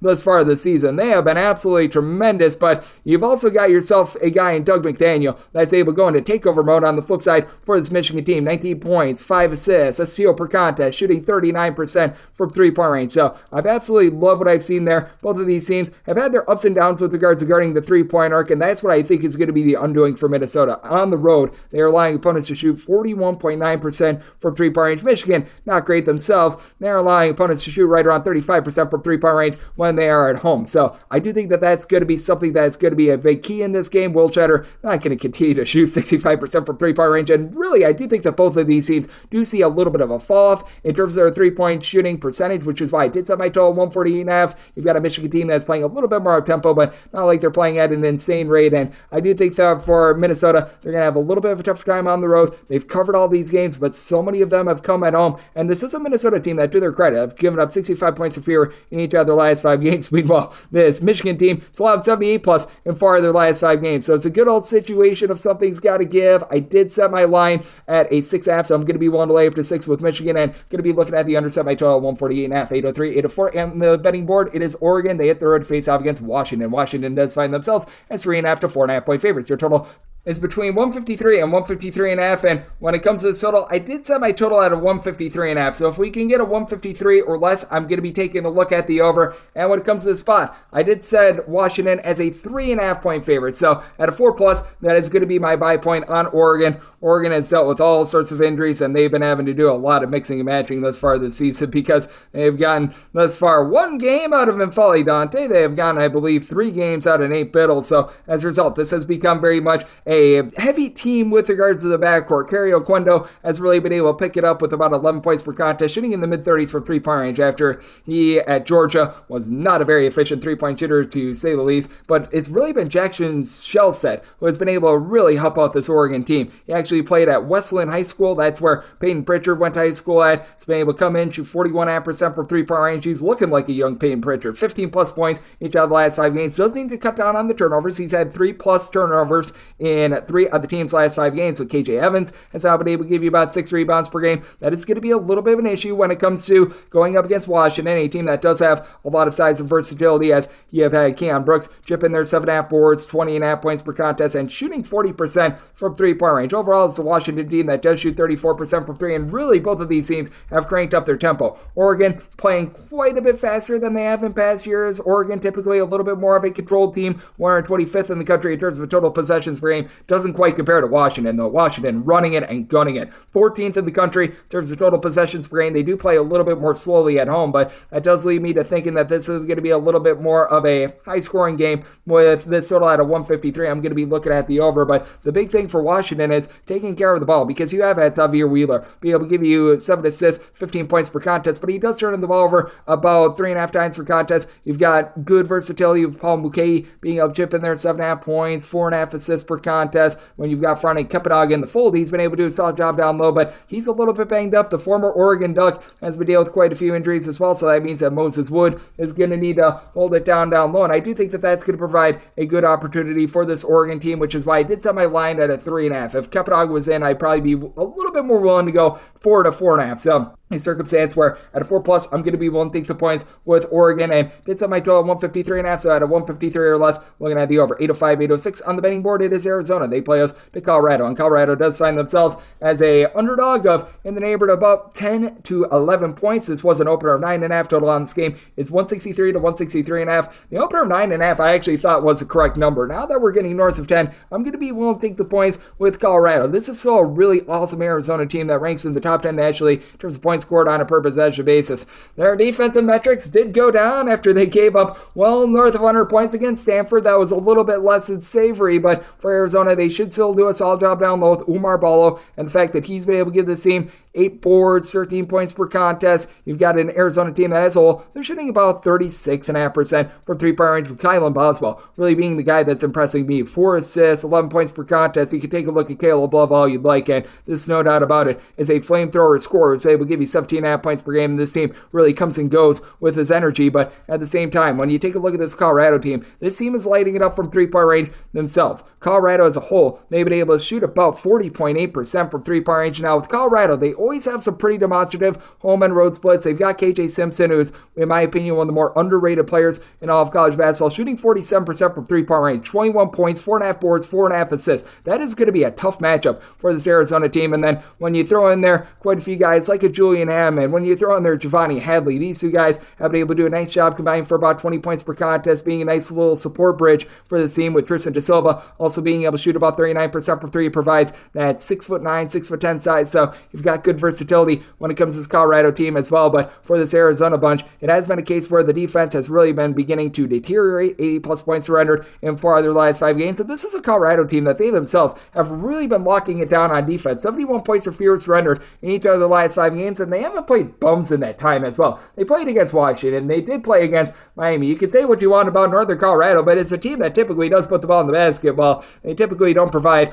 a lot on the defensive side of things. And for Colorado, Eddie Lampkin being able to chip in there the 7+ rebounds that has been able to, that's been rock solid. Colorado 57th in the country in terms of points allowed on a per possession basis. If you look at the overall just entirety of the season, Arizona has actually been giving up north of 25 points fewer per 100 possessions when they've been at home rather than when they have been on the road. But do have your issues with the way that they've been playing recently on that side of things. So I did set my total at a 163.5. Seeing what we're seeing in terms of about a 163, I'm going to be willing to take a look at the over, but I think that Colorado has enough shooting to hold in this game. Going to be willing to take double figures with them to go along with this total over. 807, 808 on the betting board. UC Irvine's odds off for the Anteaters. They play us to Cal State Fullerton. Fullerton just find themselves as 11.5 to 12-point underdogs. Totals between 135.5 and 137. And with Irvine, I did set them as a favorite of 14 points. So between 11.5 and 12, I'm going to be willing to lay this number. It's a UC Irvine team that is out getting Bent Lutkin back in the fold. Hasn't necessarily given you a whole heck of a lot in terms of overall minutes, but this is a guy that he is really able to give you good versatility. As for Bent Lutkin, he's saying 7 feet tall. Last year was a low to mid-30s three-point shooter, and for the UC Irvine team, you've got a lot of guys that are able to go bounce away from three-point range, shooting 37.5% from the outside. It's always been an Irvine team that's been tough and tenacious on defense, but now they've got a lot more offensive firepower because now they've got Pierre Cockrell, who's been able to give you 6.6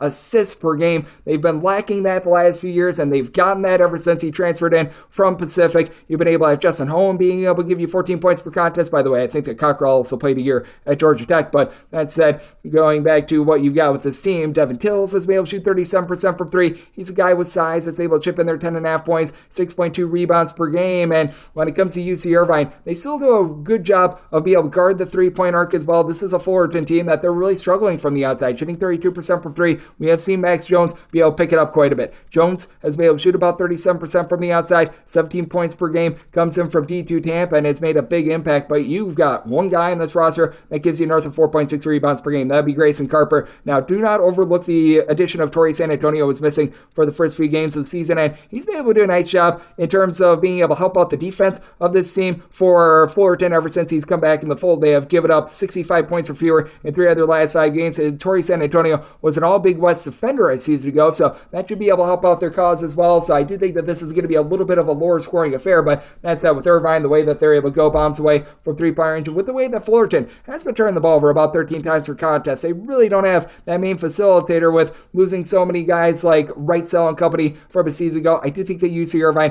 going to be able to take it to them. Irvine just has so much size. They do such a good job on the glass, and now they themselves have cranked it up with regards to their defense as well. This is an Irvine team that has now allowed 66 points or fewer in 3 out of their last 5 games. So I think that you get a low-scoring slog set by total 132, diving in on the under. And with Irvine, made them a 14-point favorite, willing to lay the number 809, 810 on the betting board. UC Santa Barbara is going to be playing us at UC San Diego. San Diego does find themselves as 4.5 to 5-point underdogs. And your total on this game is between 144.5 and 145.5. And with San Diego, I did set them as a 5.5-point underdog. So you're at a 4.5 to a 5. I'm going to be willing to lay the number. I've had to drop Santa Barbara quite a bit in my power rankings. I was just expecting so much more out of this team because you bring in someone like Traore from Auburn, who, he's been able to do a relatively solid job of being able to provide production on the offensive side of things, but I thought Yohan Traore was going to be able to give you a little bit more in terms of rebounding as well. He's only been able to haul in there 5 boards per contest, so it's really been Ariel Bland who's had to hold it down low for UC Santa Barbara with about 8.8 rebounds per game. And when it comes to this UC Santa Barbara bunch,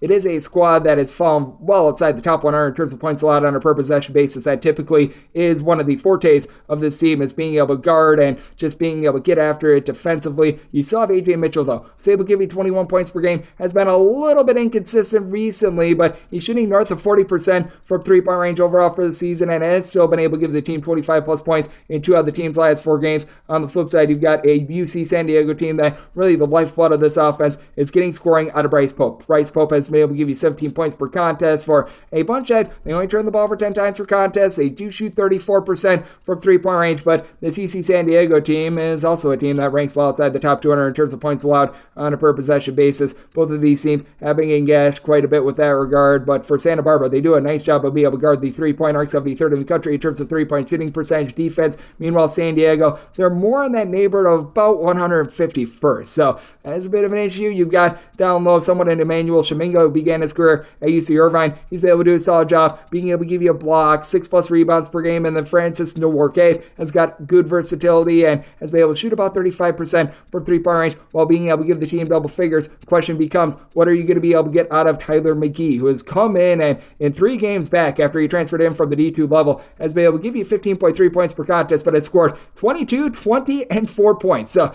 it has been all over the place with that regard. I do think that Santa Barbara with AJ Mitchell going to be able to control this game, and I do think that both of these teams, they're more mid-tempo teams. Santa Barbara's played a little bit faster this year, but I think that they taper it down a little bit. I do think that Santa Barbara matches what San Diego does down low and wins in the backcourt. So Santa Barbara is a 5.5-point favorite. We want to lay the number and did set my total 141.5, so also diving in on the under. 8-11, 8-12 on the betting board. You've got Cal Poly, and they're going to be playing us at Long Beach State. Long Beach State does find themselves as an 8-point favorite, and your total on this game is 143.5. And with Long Beach State, I did set them as a favorite of 9 points, so I'm going to be willing to lay the number. It's all about the Traores when it comes to Long Beach State. You've got Lucina Traore, who's a little bit more of a low post presence. He's going to give you 9+ rebounds per game. While Abakar Traore, he's been scoring a little bit less than Lucina Traore, but he does a solid job in the backcourt and has been a nice facilitator for the team. 4 assists, 11 points, 7.5 rebounds per game. But both of these guys last year averaged north of 8 rebounds per game. Right now as a collective, they're getting about 17.5 boards per contest. And then you got Marcus Siones, who's been a nice go-to scorer. He's incredibly inconsistent with his outside shooting, but he is able to give you about 17.5 points, a little bit over 2 assists per contest now for Long Beach State, about 14 turnovers per game. And they do go up against a Cal Poly team that has been much more in control with their offense this year than they were a season ago. Still, though, 13 turnovers per game, still shooting 29% from 3-point range, but Kobe Sanders has become a go-to scorer with about 19 points per contest, and then you've had Mr. Jared Hyder come in from Fresno State along with Cal. He's been able to provide the team with about 11 points, steal and a half per contest. Problem for the team is that they are just going to have absolutely no response down low against the Traores. So you've got one guy in Joel Armatradon who's giving you a little bit over 5 rebounds per game, and that is about it. And for Long Beach State, they're an up-tempo team. They're a team that ranks in the top 50 pretty much every single year in terms of total possessions per game, but they play some solid defense, about 154th in the country in terms of points allowed on a per possession basis. For Big West standards, Cal Poly not terrible on defense, but they're about 244th with this regard, with them just not having a lot down low, coupled with shooting 29% from 3, 13 turnovers per game. I do think the Long Beach State going to be able to take it to them. We've seen this Long Beach State team already knock off USC, knock off DePaul, even though DePaul isn't necessarily that great, and for this Cal Poly team, they've really been having a rough go of it on defense as well, as they've actually been giving up north of 70 points in now 5 of their last 7 games. So I do think the Long Beach State going to be able to crank up the tempo a little bit more in this game. Set my total at 145. I'm going to be looking at the over, and which Long Beach State want to lay up to 8.5 with them. 8-13, 8-14 on the betting board. Pacific is going to be playing us to San Francisco. The Dons do find themselves as a 19-point favorite. Your total is between 136 and 137. San Francisco should be a favorite. This Pacific team is absolutely horrible. That said, laying 19 on the road is something I'm not going to be willing to do here. I did set my line at a 16. I'm going to be willing to take the points. Pacific, by the way, they are trying to become the first team really in the history of college basketball to have the worst cover rate 2 out of 3 years. They had the worst cover rate during the 2021-22 season as well. So good grief. I mean, it's really been bad for this team and for this bunch. It's been a case where for Pacific you have absolutely no rebounding whatsoever. There's not a single guy on the team that gives you north of 5 rebounds per game. So Jonathan Mogbo, he's going to be able to have his way down low. 14 points, 10 boards. Not a guy that's really able to pop it from 3, but 2 steals, nearly a block per contest. Love what I'm seeing there. Meanwhile, for Pacific, it's been all about Judson Martindale being able to give you about 10.5 points. Shoots 36% from 3 for a team that they turn the ball over 14 times per game. They shoot 61% the free throw line. They shoot 31% from 3-point range, but there's reason for optimism because you finally have Nick Blake back in the fold, and that's right now what pushes me over the top with his play on Pacific. 12 points. He's been able to shoot about 41.5% from 3, and last year when he was out there in the fold, he was able to give this team a little bit of something. He was able to shoot in the neighborhood of about the mid-30s from 3-point range. He was able to chip in there about 8.5 points per contest. Began his career at UNLV. He's got a nice little skill set in. That's helpful for a Pacific team that really doesn't have much else going for them. And for the San Francisco team, I do think that it's tough for them to win by this big of a margin as well. San Francisco, a top 50 team in terms of points allowed on a per possession basis, that does shoot 36% from 3-point range, but they themselves do turn the ball over about 13 times per contest. Other than Mogbo, you don't have a single guy on the roster that's giving you north of 3.5 rebounds per game. They really need to be utilizing more of their big men like Josh Kuhn and Vladislav Murkowski. They just find themselves at the end of the bench. You've been able to have Marcus Williams give you 14 points per contest, and Mongolian Mike, good skill set with him, 3 assists, 9 points. It's a team that has 3 out of their top 4 scorers, holding out at least 3 assists per contest. And San Francisco going to be able to win this game handily. I do think that they're going to do a solid job with their defense as well and slow this game down. So I did set my total 134 looking at the under, but I do think that we went just a little bit too far and we finally found that buy point on Pacific. I'm going to be willing to take the 19 with Pacific and diving in on the under. 815, 816 on the betting board. It is UC Davis, and they're facing off against UC Riverside, and Riverside just find themselves as an underdog of a point in some spots. Other spots, you're finding them as a 1-point favorite. So a relative pick'em game, total on this game, you're going to be getting it anywhere between 138 and 138.5. And I did set Riverside as a 1.5 point favorite. So if you're finding them as a pick'em, an underdog of a point, even a 1-point favorite, I'm going to be willing to ride with Riverside on this rather pick'em game. It is a UC Davis team that is going to have the best scorer out there, and that would be Elijah Pepper. Elijah Pepper has been peppering in there north of 20 points per contest. This guy has been absolutely tremendous, but where's the help for him? Because you really don't have a lot of it. You've got Nico Okach, who's been able to give you about 5 rebounds per game. That is a kryptonite of UC Riverside. UC Riverside does not have anyone down low that's giving you north of 4 rebounds per game. And Kyle Owens, 7 points, 4 boards, shoots about 41% from 3-point range, but Riverside does have each other top 4 scorers shooting at least 34% from 3-point range, and they're feeling like Moses, with Isaiah Moses doing a really nice job of pairing up with Barrington Hargress. They've been able to combine for 9 assists, right around about 24.5 points per contest. Moses has been able to shoot 36% from 3-point range, and to the credit of Riverside, they keep things very consistent and they keep things very, very much buttoned up as they only turn the ball over about 9 times per contest. They shoot 72% the free throw line, so they've really been able to do the little things well. Now, for UC Riverside, this team is leaving quite a bit of something to be desired on defense. They're in 60th in the country in terms of points allowed on a per possession basis, and to the credit of UC Davis, they're more around 108th with this regard, but you just need to find that form of support for Pepper. Ty Johnson has been able to give you about 15 points, 3.5 assists, 0.5 per contest, so that's been able to help out, but really, other than Kane Milling, you don't have a single other player that gives you north of 6.1 points per contest. You've got Rokach and nobody else that gives you north of 3.8 rebounds per game. It's a very top-heavy UC Davis team that has been getting plowed on the glass, and they're turning the ball over 15 times per contest. I do think that the biggest factor in this game is going to be those turnovers. For Davis, to their credit, they've held each out of their last 5 opponents to 73 points or fewer, 62 points or fewer in 4 out of those last 5 games, but Riverside really starting to find their offense now. They've gotten to at least 69 points in 3 out of their last 4 games, with the lone exception being a near miss against UC Irvine. So I do think that Riverside going to be able to take control of this game and wins this game by staying disciplined. I did set my total at a 135.5. Davis has really been cranking down their tempo from a season ago, so diving in on the under, and I'm going to be willing to take UC Riverside as a 1-point favorite / a pick them. 817, 818 on the betting board. It is Seattle. They play LC Utah Tech. Utah Tech does find themselves as underdogs of 11 points. Your total's between 145 142 and 143. And with Utah Tech, I did set them as an underdog of 13 points. I'm going to be willing to lay it with Seattle. It's sleepless in Seattle with this defense, as they're a top 75 team in the country in terms of points allowed on a per possession basis, and they're going to have the best scorer in this game. That would be Cam Tyson. Cam Tyson has been able to do a tremendous job of headlining the team with about 20 points, stealing half per contest, have 42% three-point shooting. For a Seattle team that you do get a little bit out of sorts with it, 13.5 turnovers per game. That is something that you do need to be very mindful of, but they do a very nice job of being able to shut things down from the perimeter as well. And for Utah Tech, this is a team in which your lifeblood is being able to make those three-point shots. Seattle, 11th in the country in terms of three-point shooting defense. You've got a Utah Tech team that's 260th with this regard, so that's going to be a big, giant mismatch. And typically with this Seattle team, you find that one guy in Cam Tyson that's doing a little bit of everything, and everyone else is just a big, giant afterthought. But now you've got a lot of guys that are contributing a little bit more, like a Kobe Williamson, who gives you a block and a half, a steal and a half, shoots 39% from three-point range with 10.5 points per contest.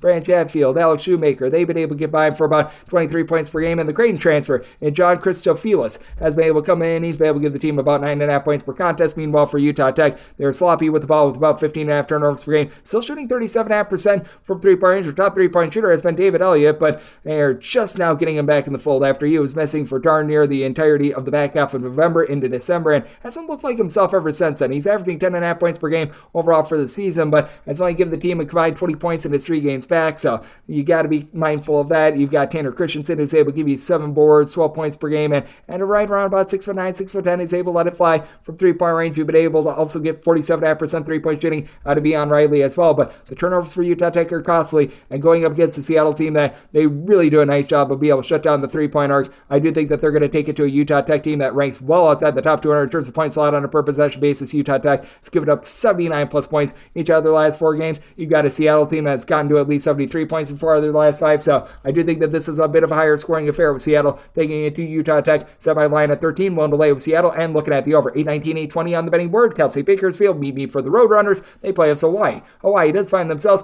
as 5 to 5.5 point favorites. Your totals between 130.5 and 131.5, and with Hawaii, did set them as a favorite of 7 points, so I'm going to be willing to lay the number. Hawaii over the last few seasons has been a little bit inconsistent when they've been away from the island, but they've been a little bit better with that over the last few seasons. And for this Hawaii team, they still are a top 80 team in terms of points allowed on a per possession basis. They had a little bit of a rough go of it in the Diamond Head Classic in terms of their offense. They were unable to exceed the 70-point plateau, and for that matter, the last time they were able to get past 70 points, you have to go all the way back about 6 games ago when they played against Hawaii Pacific. So that's a little bit less than terrific, but this is still a Hawaii team that has a lot of good three-point shooting on the roster. Among players that have made at least 1 3, they've got 3 guys shooting at least 36.5% from distance, headlined by Noel Coleman, who's been able to give you 15 points per game. For a Hawaii team that they turn the ball over 12 times per contest. Not great, not terrible, but now they go up against a Bakersfield team that typically they do a relatively solid job with their defense, but this season it's taken a massive fall off. For Cal State Bakersfield, in terms of points allowed on a per possession basis, they're 328th in all of college basketball. You got an Hawaii team that, even with their inconsistency, even with their struggle, this team is 72nd in the country, and this is a Bakersfield team that's based around one guy, Caleb Higgins, 17 points, 3.5 assists per contest for a team that shoots only about 30% from 3, 67.5% at the free throw line. And Modestus Concretas, the transfer from Creighton, he's been able to give you 6.5 points, 5.5 rebounds per game. He's the only guy on the roster that is right now giving you north of 4 rebounds per game, going up against an Hawaii team that I absolutely love what you're able to get out of Justin McCoy, Bernardo da Silva, combined 13 rebounds. McCoy, former top 150 recruit of North Carolina and Virginia, shooting 40% from three-point range. Bo Sek is a true 7-footer that's able to give you a little bit over a block per contest. Hawaii has been, over the last 2 seasons, a top 75 team in terms of being able to guard the three-point arc, and this is a Bakersfield team that has been held to 64 points or fewer in 3 out of their last 4 games. I do think that Hawaii is going to be able to take it to this Bakersfield team, especially on the defensive side of things. So it's up by total at 131, seeing between 130.5 and 131.5. I personally would rather have the 131.5 under, and this actually opened up at a 132. So at the 131.5, diving under, now with Hawaii willing to lay up to 6.5 with them. 821, 822 on the betting board. It is St. Clara on the road facing off against Loyola Marymount, and Loyola Marymount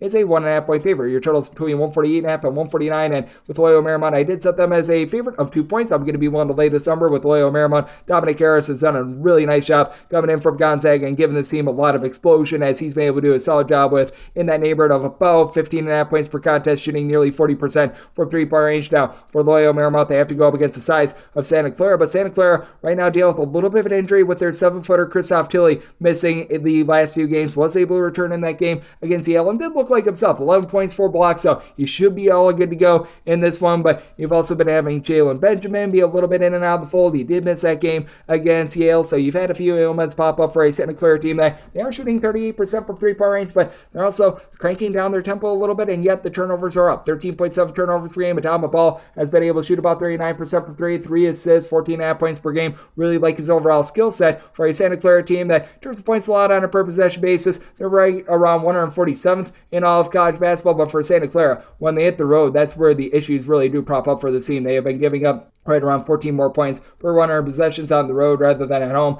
And you got a Loyola Marymount team that they certainly have been up, down, and all around with regards to their defense, but after the first few games of the season, they were getting rather gashed. They've done a better job with that regard. They're right around about 160th with this regard. The big key for Loyola Marymount, though, getting Ky McKeon online. He has just had a down year thus far. 4.5 boards, 9 points per game after last season. The 6'6" combo player shot 43.5% from three with 13.5 points, 7 boards per game, and that has caused the team to have only one player, Alex Merkfeldez, be able to give you north of 4.5 rebounds per game, but you've been able to have quite a few guys in the backcourt, like a Justin Wright, be able to step up, giving this team right around 11.5 points per game, and Justice Hill, very efficient with about 4.2 assists and 1.6 turnovers per game for a Loyola Marymount team that they only turn the ball over about 11.5 times per game. None of these teams are necessarily too great at being able to generate steals. You've got a Santa Clara team that has certainly been all over the place in terms of their offense. It's a Loyola Marymount team that they themselves have been held below 68 points in 3 out of their last 4 games, but they've played against some really good competition, and really both of these teams have. But in the end, I do think that IUPUI is going to be able to emerge a little bit more for this Loyola Marymount team, and I do think that just having the veteran in Hill in the backcourt, that's going to allow them to be able to get the job done. Did set my total 144. Neither of these teams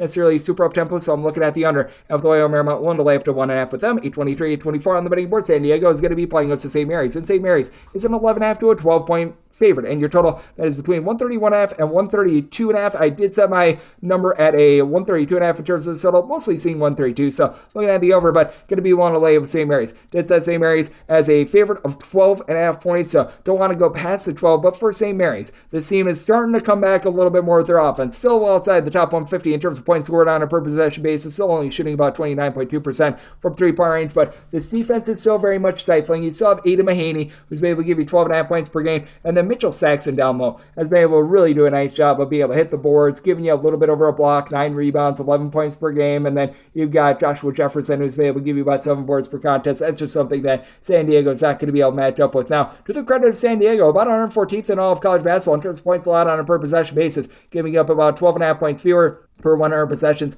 when they are at home rather than on the road. But St. Mary's, 18th in the country in terms of points allowed on a per possession basis. They don't necessarily generate a lot of steals. They just do a really good job getting up in your grill and just really making life miserable when you try to take shots. As Deuce Turner, along with Wayne McKinney, the fourth, have been able to do a relatively solid job for the San Diego team, giving you about 27.5 points per contest. Combined shoot about 35% from three-point range. But for San Diego, they are turning the ball over about 14 times per contest, and this is a St. Mary's team that they do a really good job of just being able to make things very difficult on the interior as well. You don't get too many second chances. St. Mary's over the last 2 years has been a top 20 team in all of college basketball in terms of defensive rebound rate. Meanwhile, for San Diego, what has been a forte of theirs is holding teams only shooting about 31.3% from three-point range. So while I do think that this is going to be a little bit more of a slog, I do think that St. Mary's is going to look to attack on the inside. Kevin Penn has been able to give you about 5.5 to 6 rebounds per game, and past that, you really don't have a ton else with regards to rebounding. Steven Jamerson, the second, has come back into the fold, and he's been able to give the team 9+ rebounds in each of the last 5 games. You've got to give a little bit of credit there. Was banged up to begin the season, but still want to see a little bit more from him before I can truly believe it. And for the San Diego team, their turnovers, I think, are going to be very costly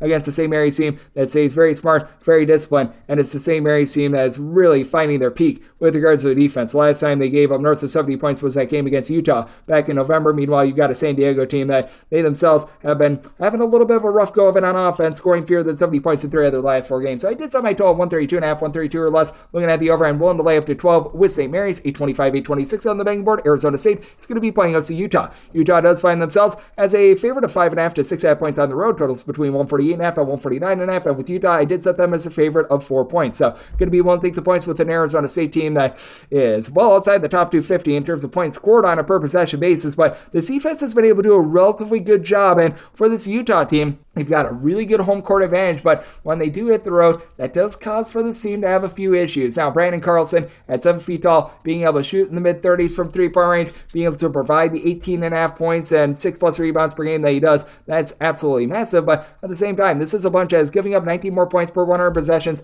on the road rather than at home. And for Arizona State, even though they don't necessarily have that one true guy that they rely upon in the post for their defense, so you've got Alonzo Gaffney who's been able to give you a few blocks, they've been able to do a solid job holding up there. 73rd in the country in terms of points allowed on a per possession basis, and they're giving up about 17.5 points fewer per 100 possessions when they are at home rather than on the road. And you got Frankie Collins giving you 3 steals, 13.5 points per contest, and now you've been able to get a little bit more offensive pop out of Adam Miller. He's been able to give you a combined 48 points in his first 4 games back at the full. Kamari Lands has been able to also chip in there a little bit of production with about 6 points, a few rebounds per game, and the team does a really nice job by committee of just being able to help facilitate with Jose Perez being able to now give you 3 assists per game. This Arizona State team, for as inefficient and as bad at shooting as they are, they only turn the ball over about 11 times per contest, and to the credit of Utah, they come in having allowed 62 points for fear in 3 of their last 4 games. But again, all of those games happen at home. Meanwhile, for this Arizona State squad, no question about it, the offense, it has been in relatively rough form. 71 points or fewer scored in 3 of their last 4 games. But it does feel like getting Adam Miller back to the fold should be able to help out.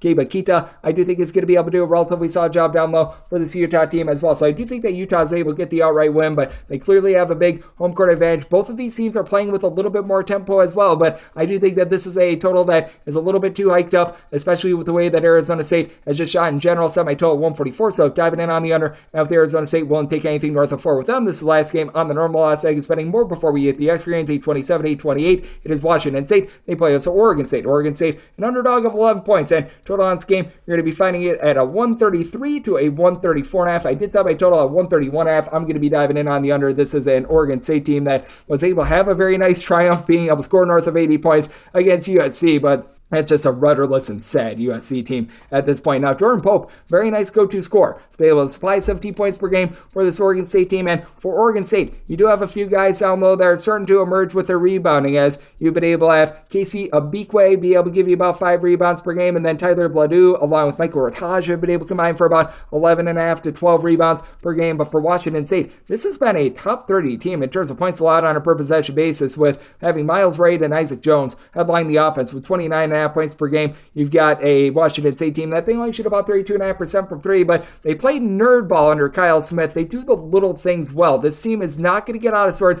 with regards to their tempo. For Washington State, they are well outside the top 250 in terms of total possessions per game, and for Oregon State, their numbers in terms of total possessions very much warped because they have played a pair of double overtime games against Cal Poly and Troy, so they played many more minutes than most teams, so even though they're about 162nd in the country in terms of total possessions per game, they should be a team that's well outside the top 200 if you rule out the overtime. But Andre Yagmoski, his versatility for this Washington State team, 10.6 boards per contest, I think is going to be paramount. And this is an Oregon State team that they've got a really good home court advantage of their own, and when they do go on the road, that really does hurt them quite a bit. It's Oregon State giving them north of 15 points more per 100 possessions on the road rather than at home. And for this Oregon State team as a whole, you just don't have anyone to help out Pope in the backcourt. They're shooting 31.7% from 3-point range. Jack Sircano has been able to give you 13 points per game, but Christian Wright, who came in from Georgia, he was expected to be a main man for the team. He's only been able to supply 5 points per game, and even with Washington State not getting as much as they would have liked to out of the Kansas transfer and Joseph Yusufu and him dealing with injury, the team has still been able to do a nice job functioning both on offense and on defense. You've got a Washington State team that I think is going to do a nice job holding down an Oregon State team that I feel like they're at the peak of their market after they were able to score 86 points against USC. So I did set my line at 13.5. I'm going to be willing to lay it with Washington State, and did set my total 131.5. Both of these teams at their core, relatively slow tempo teams, so diving in on the under, and I'm going to be willing to lay it with Washington State. Now we hit the extra games. The normal betting board picks are complete, but there are some extra games today, so we go into the bonus. 306-541, 306-542. It is Sacred Heart, and they play us to St. Francis of Pennsylvania. St. Francis is an 8.5 point underdog with your total between 140 and 141, and with St. Francis, I did set them as an underdog of 9 points, so I'm going to be willing to lay the number. It's been a up and down Sacred Heart team this far this season, but you know that Nico Galletti is going to be able to give you a really nice effort. Nico Galletti is one of the more versatile mid-major players that you're going to find at this level. 14 points, 6.5 boards, shooting about 32% from three-point range. Now, this team has been hurt by the Tanner Thomas injury. He's been missing for about 6 or so games. Has been missing since December 2nd, and he was shooting 48% from three-point range for a Sacred Heart team that they were, at the time, one of the more efficient offenses out there in the NEC. This is an NEC, by the way, that had a whole bunch of unders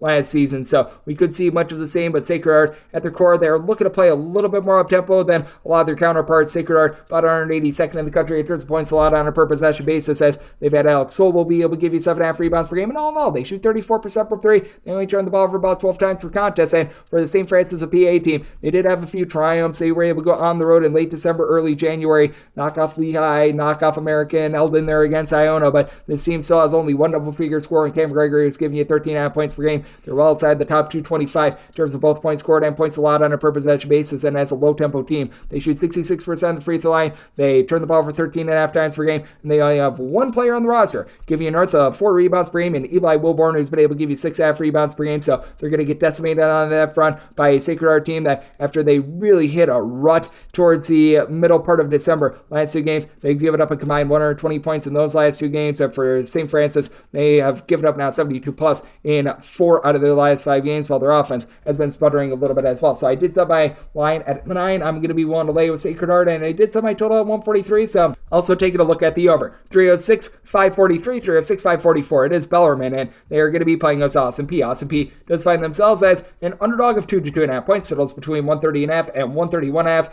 I said Austin Peay as a 1.5 point road favorite. I'm going to be looking at them outright on the money line. For Bellarmine, they've got that very distinct style. They're going to do a good job of being able to knock down their shots. They shoot about 34% from three, north of 80% at the free throw line. They really don't get out of sorts with regards to their offense. They play very wisely, but their defense has been atrocious. 332nd in the country in terms of points allowed on a per-possession basis. And now they go up against an Austin Peay team that has really slowed down their tempo under Corey Gibson. Gibson was playing a little bit more mid-tempo while coaching over at Northwestern State a season ago, so it's been a little bit surprising to see, but what's been more shocking is Marcus Sharp not attempting like any threes this year. Last year he shot 54.7% from three among qualifying Division I players. That was the top mark in all of college basketball, but he's had to be a little bit of a do-it-all player because this team doesn't necessarily have a lot of size. 17.5 points, 7 boards, 5 assists, steal per game. He's had to play a little bit more down low, and that's going to be an advantage for Bellarmine with Langdon Henton being able to give you 7 rebounds per game, but for this Austin Peay team, they do a relatively solid job generating steals with about 8.3 per contest. Sharp has been the ringleader of that, 2.6 steals per contest, but then you've got Jamonte Black shooting about 40% from three-point range,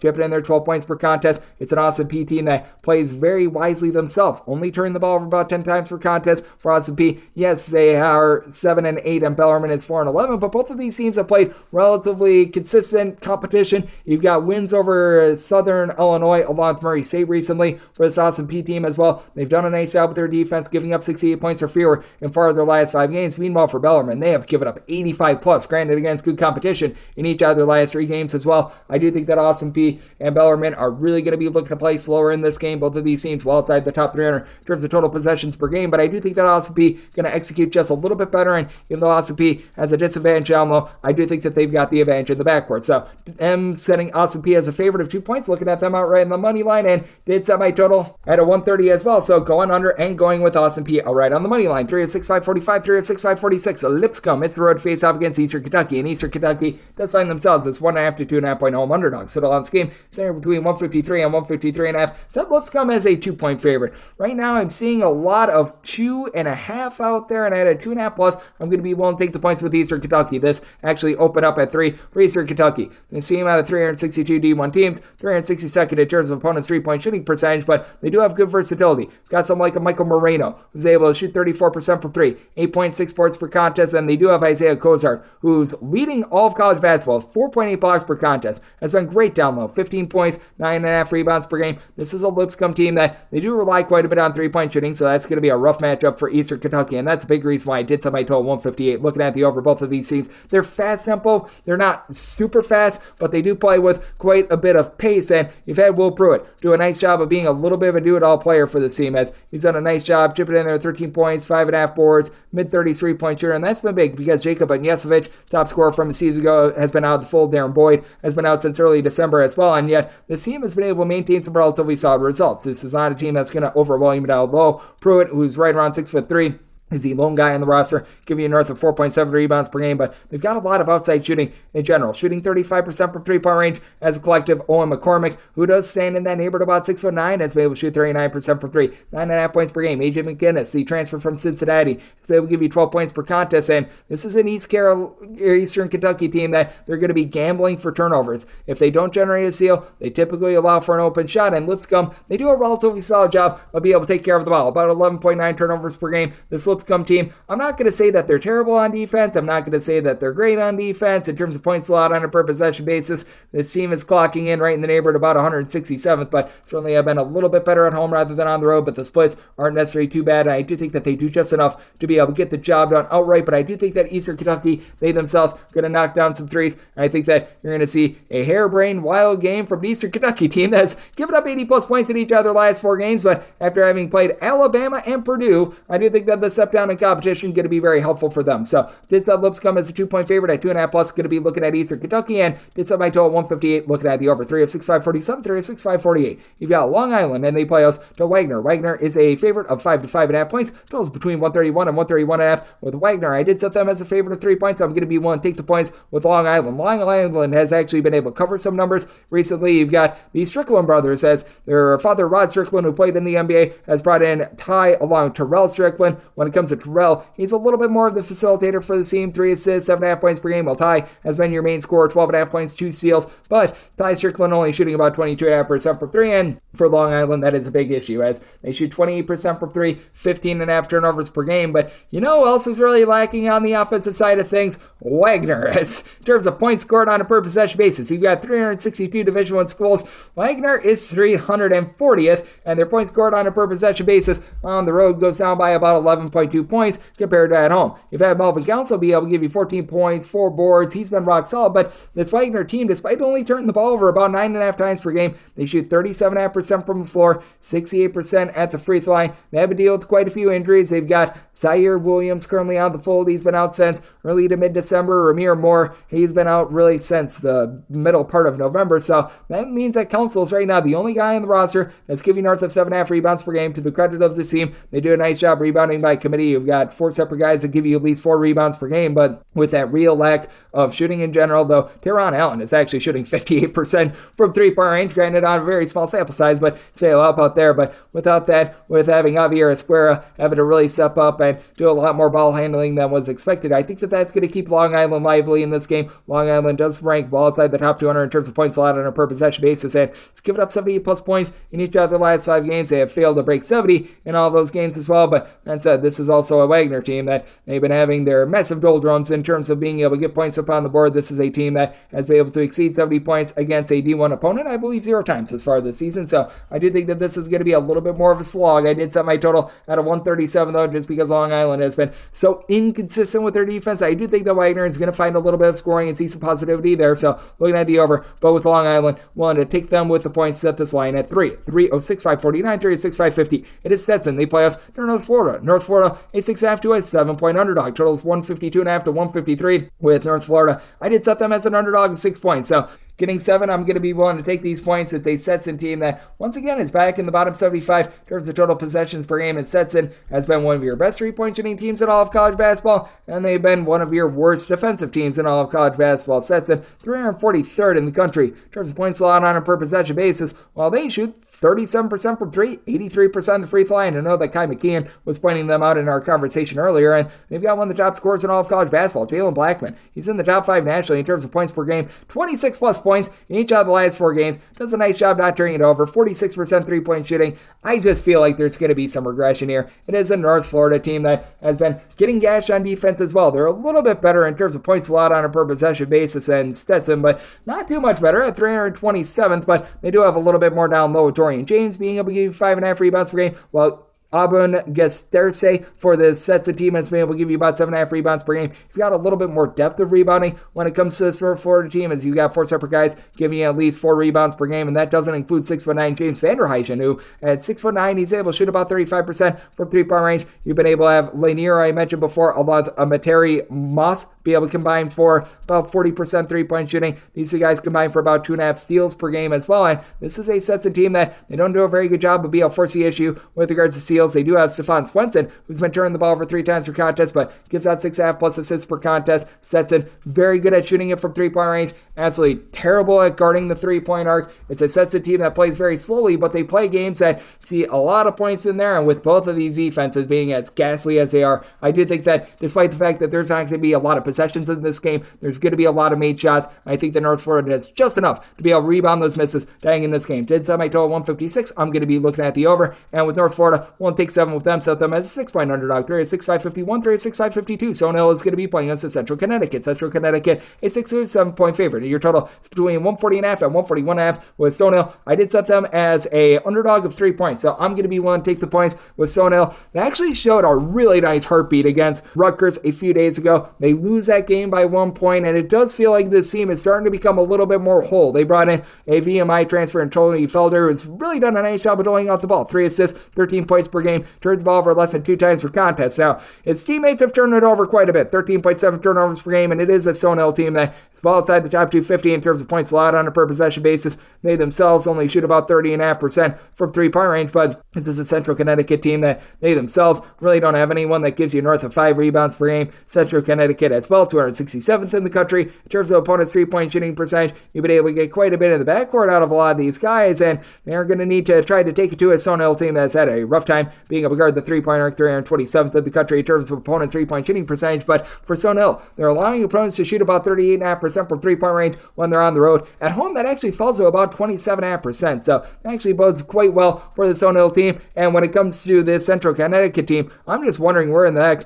you've been hiding this guy in Devontae Sweatman at, because he was last year a very solid player, down to about 4.5 points per contest this season. Meanwhile, it's been mostly all about Alan Jean Rose, who's able to give you 14.5 points, 4.2 rebounds per game, shooting about 43.5% from three-point range. And Jordan Jones, the transfer from within the conference in St. Francis of New York, has been able to give you about 12 points per contest as well, but no rebounding to speak of for this team. They do generate a few steals, with Jones being able to give you about 2.2 steals per contest, but I do think that Stone Hill going to be able to take relatively solid care of the ball, with Central Connecticut really giving it up from three-point range, and with the Stone Hill team being able to rise up a little bit more through defense. 75 points of fear surrendered in 4 of their last 5 games. You've got a Central Connecticut team that they themselves given up 79 plus in each of their last 2 games against C1 competition. I do think that this is going to lead to a good old something's got to give sort of game. I did set my total 141. Between the 140.5 and 141.5, I'd rather take the 140.5 over, because Stone Hill, a little bit more of an up-tempo team, and both of these teams have had real issues on defense. So looking at the over, and with Central Connecticut, so could only set them as a 3-point favorite, so take the points with Stone Hill. 3 of 6.553, 3 of 6.554. Merrimack is going to be playing against the Fairleigh Dickinson. FDU does find themselves at 7 to 7.5 point underdogs. Totals between 146.5 and 147. Merrimack has actually picked up their tempo a little bit from past seasons. Merrimack typically is a team that's well outside the top 300 in terms of total possessions per game, and it's not like they're playing like absolutely tenacious or anything like that, but 226th in the country. Despite that, I'm still going to be willing to take a look at the under. This is still a Merrimack team that's generating north of 10 steals per game. This is still a Merrimack team that, in terms of points allowed on a per possession basis, one of your better mid-major defenses out there at 118th. Well, with Fairleigh Dickinson on the flip side, they are not in that same vein, as Fairleigh Dickinson, in terms of points allowed on a per possession basis, 340th in all of college basketball. Now, the good news is for Fairleigh Dickinson, they're giving up about 5 points fewer per 100 possessions when they're on the road rather than when they are at home. And Merrimack is a wreck when it comes to their three-point shooting percentage. Merrimack shooting about 28.3% from three-point range, but you've been able to have Jordan Deckcock do a really nice job of being able to headline this team, as he's been your main guy with 2 steals, 3 assists, 17.6 boards, has some nice size. And Devon Savage, he has been able to shoot about 36% from three-point range, 11.5 points per contest. Your other main outside shooter is Brian Eteminu, who at 6'7" has been able to shoot about 38.5% from 3, 7 points, 4 boards per contest. It's a Merrimack team where the whole is greater than the sum of its parts, though that one part in Adam Clark, he's been able to give you 3 steals per contest, a top 5 mark in all of college basketball. And for Fairleigh Dickinson, they do play up tempo, and the 12.5 turnovers per game for their tempo is actually not too bad. They shoot 34.5% from three-point range, but as we know from the NCAA tournament last year, not a lot of size. To their credit, they do have a trio of guys in Joel Emmanuel, Ansley Almoner, along with Sean Moore, who've all been able to give you at least 5.5 rebounds per game. These are your top 3 scorers on the roster, but it's been a little bit more of a top-heavy team this year. You did have quite a few guys that decided to transfer out of the program. They do shoot about 34.5% from three-point range, and it is a classic something's got to give sort of game, because for this Merrimack team, they have failed to get past the 70-point plateau in 4 of their last 5 games. Meanwhile, for Fairleigh Dickinson, they have now given up at least 87 points in each of their last 3 games, and for this Fairleigh Dickinson team, they've been able to get past 70 points in 4 of their last 5 games, and the lone exception is when they scored 69 against Fairfield. But I do think that this Merrimack style is just too strong. I do think that they slow this game down, which is why I did set my total at 145.5, and I do think that they're going to be able to turn over FDU. So I did set Merrimack as a 9.5 point favorite. I think that this style is just so hard to prepare for. I'm going to be willing to lay the number, and looking at the under end, we wrap things up with 306.555, 306.556. It is Florida Gulf Coast playing us to Jacksonville. Jacksonville is a 5 to a 5.5 point underdog. Totals between 136.5 and 137.5. I did set Jacksonville as a 6-point underdog, so going to be willing to lay the number of Florida Gulf Coast. Have to wonder if there's going to be a little bit of a letdown from Florida Gulf Coast. They pull off that massive upset against Florida Atlantic after nothing had been going right for them all season long. But Fort Dunk City, this has been a team that has had to persevere through quite a few injuries. Isaiah Thompson has not been seen really since the latter part of November. Chase Johnson has been out of the fold as well. Those are 2 of your top scorers from last season. But we have seen Cyrus Largy, who's really been pushed into a little bit more of an ancillary role, start to be able to pick it up a little bit more. He combined 28 points, 6 assists in the last 2 games. He was a double-figure scorer a few seasons ago prior to Isaiah Thompson and so many of the transfers coming in. And Keyshawn Kelman, along Zach Anderson, should do a nice job down low, combined 12.5 rebounds per game. And Anderson at 6'7", is able to shoot 45% from 3-point range. There was a time a few seasons ago where Jacksonville looked like they were an up-and-coming, really good defensive team, and,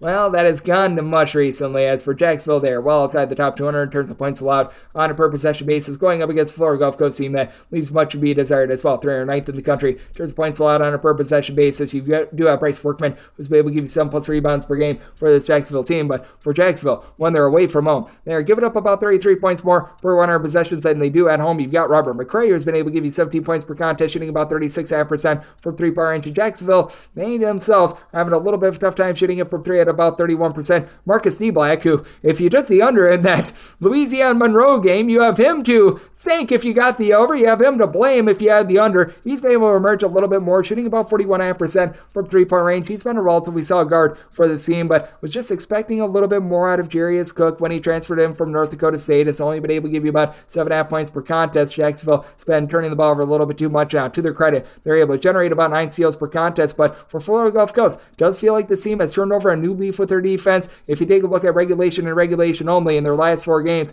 they have given up 70 points or fewer in each of the last 4, and it does feel like Jacksonville is getting back to basics as well, giving up 65 points or fewer in 3 of their last 4 games, though an exception when they went up against Purdue. So it is a very interesting spot here. I did set my total at a 138, 136 after 137. Looking at the over, both of these teams have been relatively inefficient. I do think that both of these teams see an uptick in their 3-point shooting, and for Florida Gulf Coast, I do feel like they're turning the corner. I do like Patrick Chambers as an overall coach. Off the court, a little bit of a different issue, but on the court has done solid work, so want to lay up to 5.5 with Florida Gulf Coast, and going to be taking a look at the over, and that will wrap things up for the Thursday edition of Coast to Coast Hoops, now part of the VSiN Family Podcast. Big thanks to Ky McKeon, does such good work over at the 3-Man Weave. He joined me in the last segment. If you do like hearing from this fine podcast, Coast to Coast Hoops, you're able to subscribe wherever your podcasts, Apple Podcasts, Google Play, Spotify, Stitcher, and TuneIn. If you have a question, comment, segment idea, what have you for this podcast, you have one of 2 ways we offer those in. First one is my Twitter/X timeline at Junior_81. Keep in mind, letters EM, they mean does not matter. So as per usual, please do send these into the timeline. Other ways, find an Apple Podcast review. If you rate this podcast 5 stars, it is very much appreciated. From there, you're able to fire in whatever you'd like to hear on this podcast via that 5-star review. I'm coming at you guys every single day throughout the college basketball season. That means I'm coming at you once again tomorrow. Thank you so much for tuning in.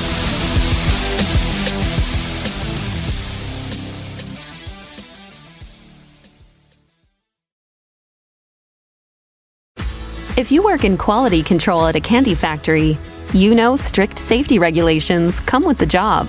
It's why you partner with Grainger. Grainger helps you find the high quality and compliant products your business needs to inspect, detect, and help correct issues. And the sweetest part is, everyone gets a product that's as safe to eat as it is delicious. Call 1-800-GRAINGER, click Grainger.com, or just stop by. Grainger, for the ones who get it done.